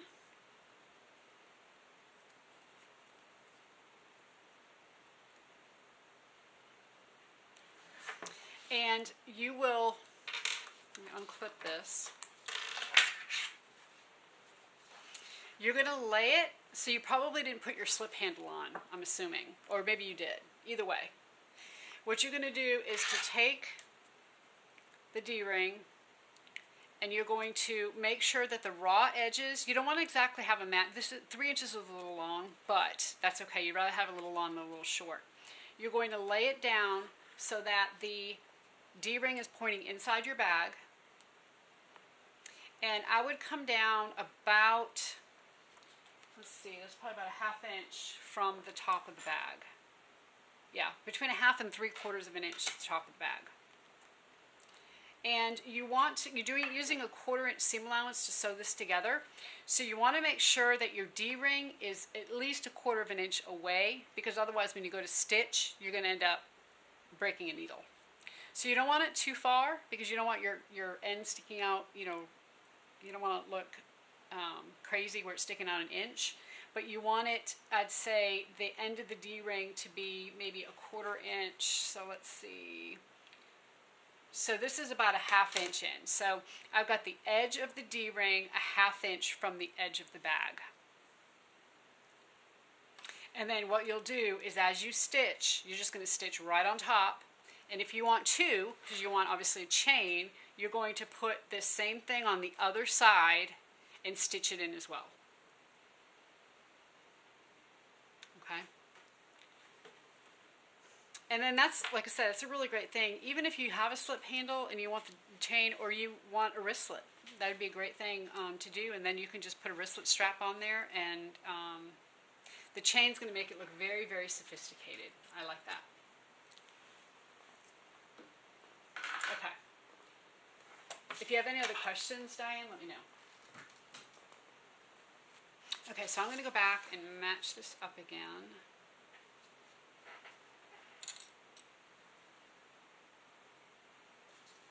And we're going to stitch. Now, I'm just going to, of course, as I stitch around to the point where I stopped, do a little back stitch, and then our front will be done.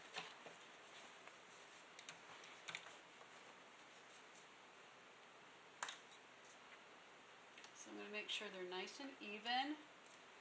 Put my needle in. and then we'll go ahead and stitch.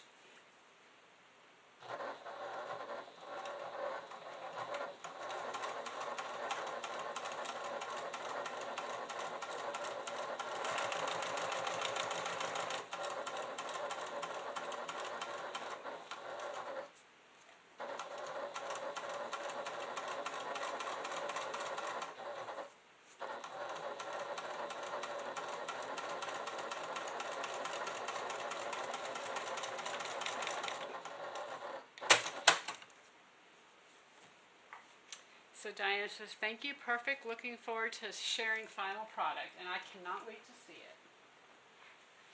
Okay, before we trim, let's go ahead and do the same thing with our lining. So we are going to go ahead, and since we said that, you know, let's go ahead and turn this through the pocket. We're going to go ahead and clip all the way around.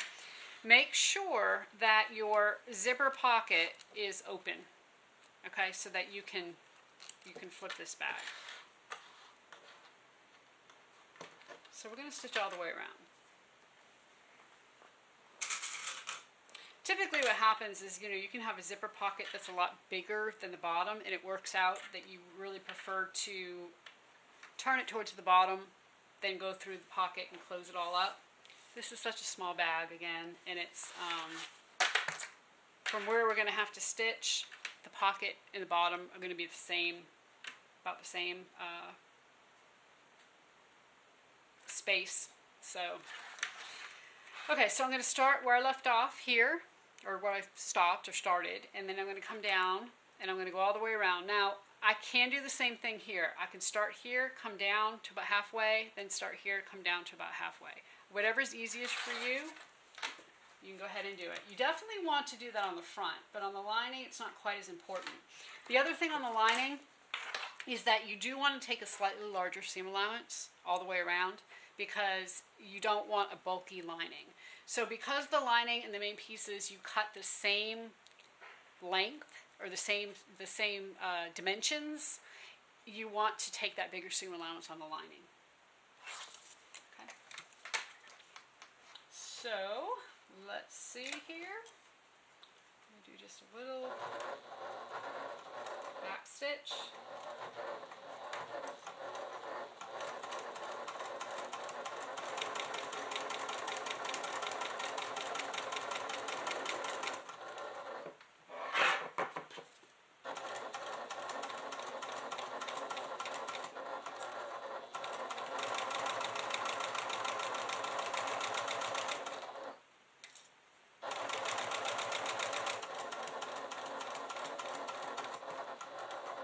So I'm doing about a 1/2 inch seam allowance. And then as I come up this other side, I'm going to go ahead and reduce it back down to a 1/4 inch.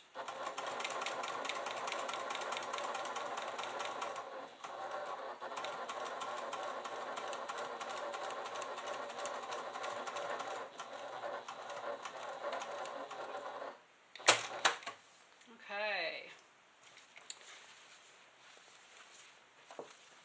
So you can really see here with black thread how I did that.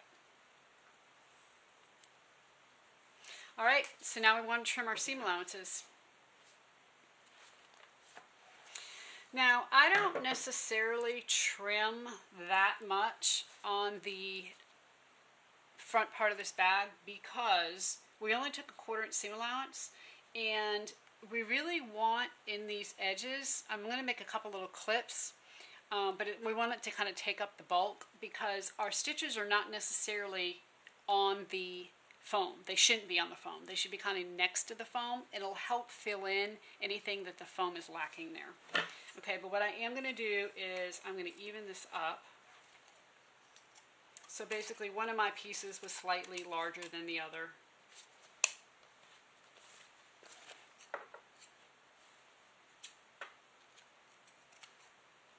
And I know that it's kind of hard to see black, but I have to do black for the show, so that's why I'm doing black today.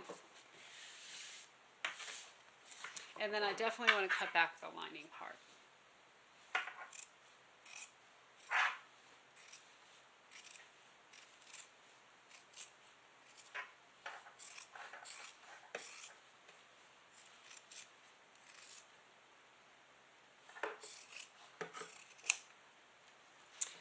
right, and I am going to put little snips, and all I'm doing is just doing tiny little snips. Don't cut your stitches. Just want to give this a little relief so that when you turn it, it won't bunch up too bad.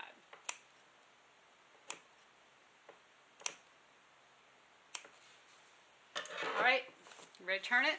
Let's reach in. Make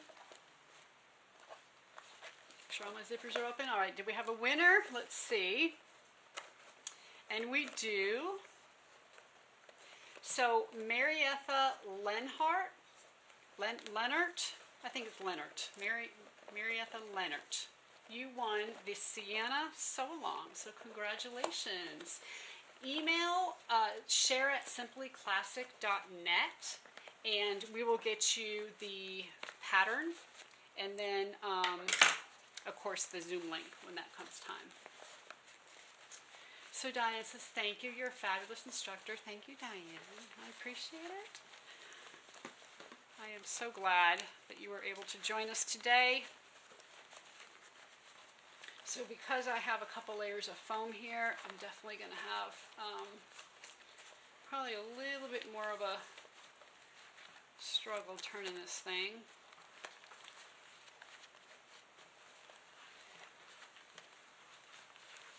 It probably would have been in my best interest to close it through the bottom, but that's okay.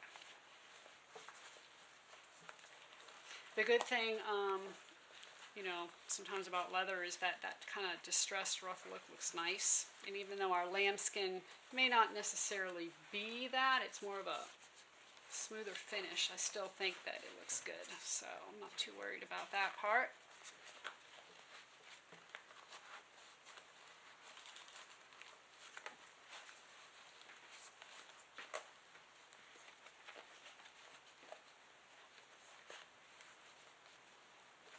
And I see Michelle has joined us from Australia. Hey, Michelle. So let me just say that if you have not been on our Facebook group, you need to go ahead and join. It's at Simply Classic, I think, on Facebook. It's the Simply Classic Facebook community. And Michelle does some amazing hacks, and she works with leather a lot. Being from Australia, she's able to work with kangaroo leather. And really, she does a great job. So check it out. Also, make sure that you join our live streams and post your finished Simply Classic bags, because we always pick winners. We have Artistry Avenue where we feature our customers' bags. And if we feature your bag on the live stream, then you get a PDF pattern of your choice. So make sure you join that and check it out. And then we have a lot of amazing sewists in that group, and there's a lot of good inspiration there. Okay, so from here, what I'm going to do first is push this in, make sure everything's going to look okay. And what you want to do with these ends here is just kind of stick your thumb and finger in there and push them out. And you can definitely use an edge turner here too to do that. And you can see once you do that how the zipper end is out here, and then you don't have any corners that push in. Okay, see how it's nice and straight right there? And you achieve that by using these zipper ends. Oh, I got a little thread here I need to take care of. So I'm going to push that out, make sure it all looks good.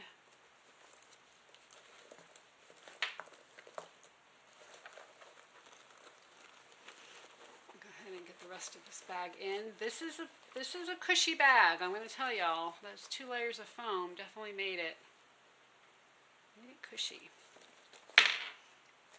Whew, look at that.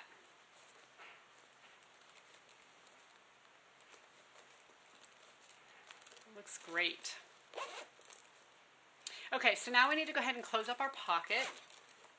So what we're going to do is just go ahead and pull that lining out. and fold that pocket under anywhere between 1/4 and 1/2 inch, just however you can get it. Get it under. I want to thank everyone for joining today. I really enjoyed sewing with you. I love the lives. I'm able to answer questions and interact, and I love it. That's the best part, is getting to spend some time with all of you. So thank you so much for that. We're just going to do a little top stitch here to close this up, and we will be done.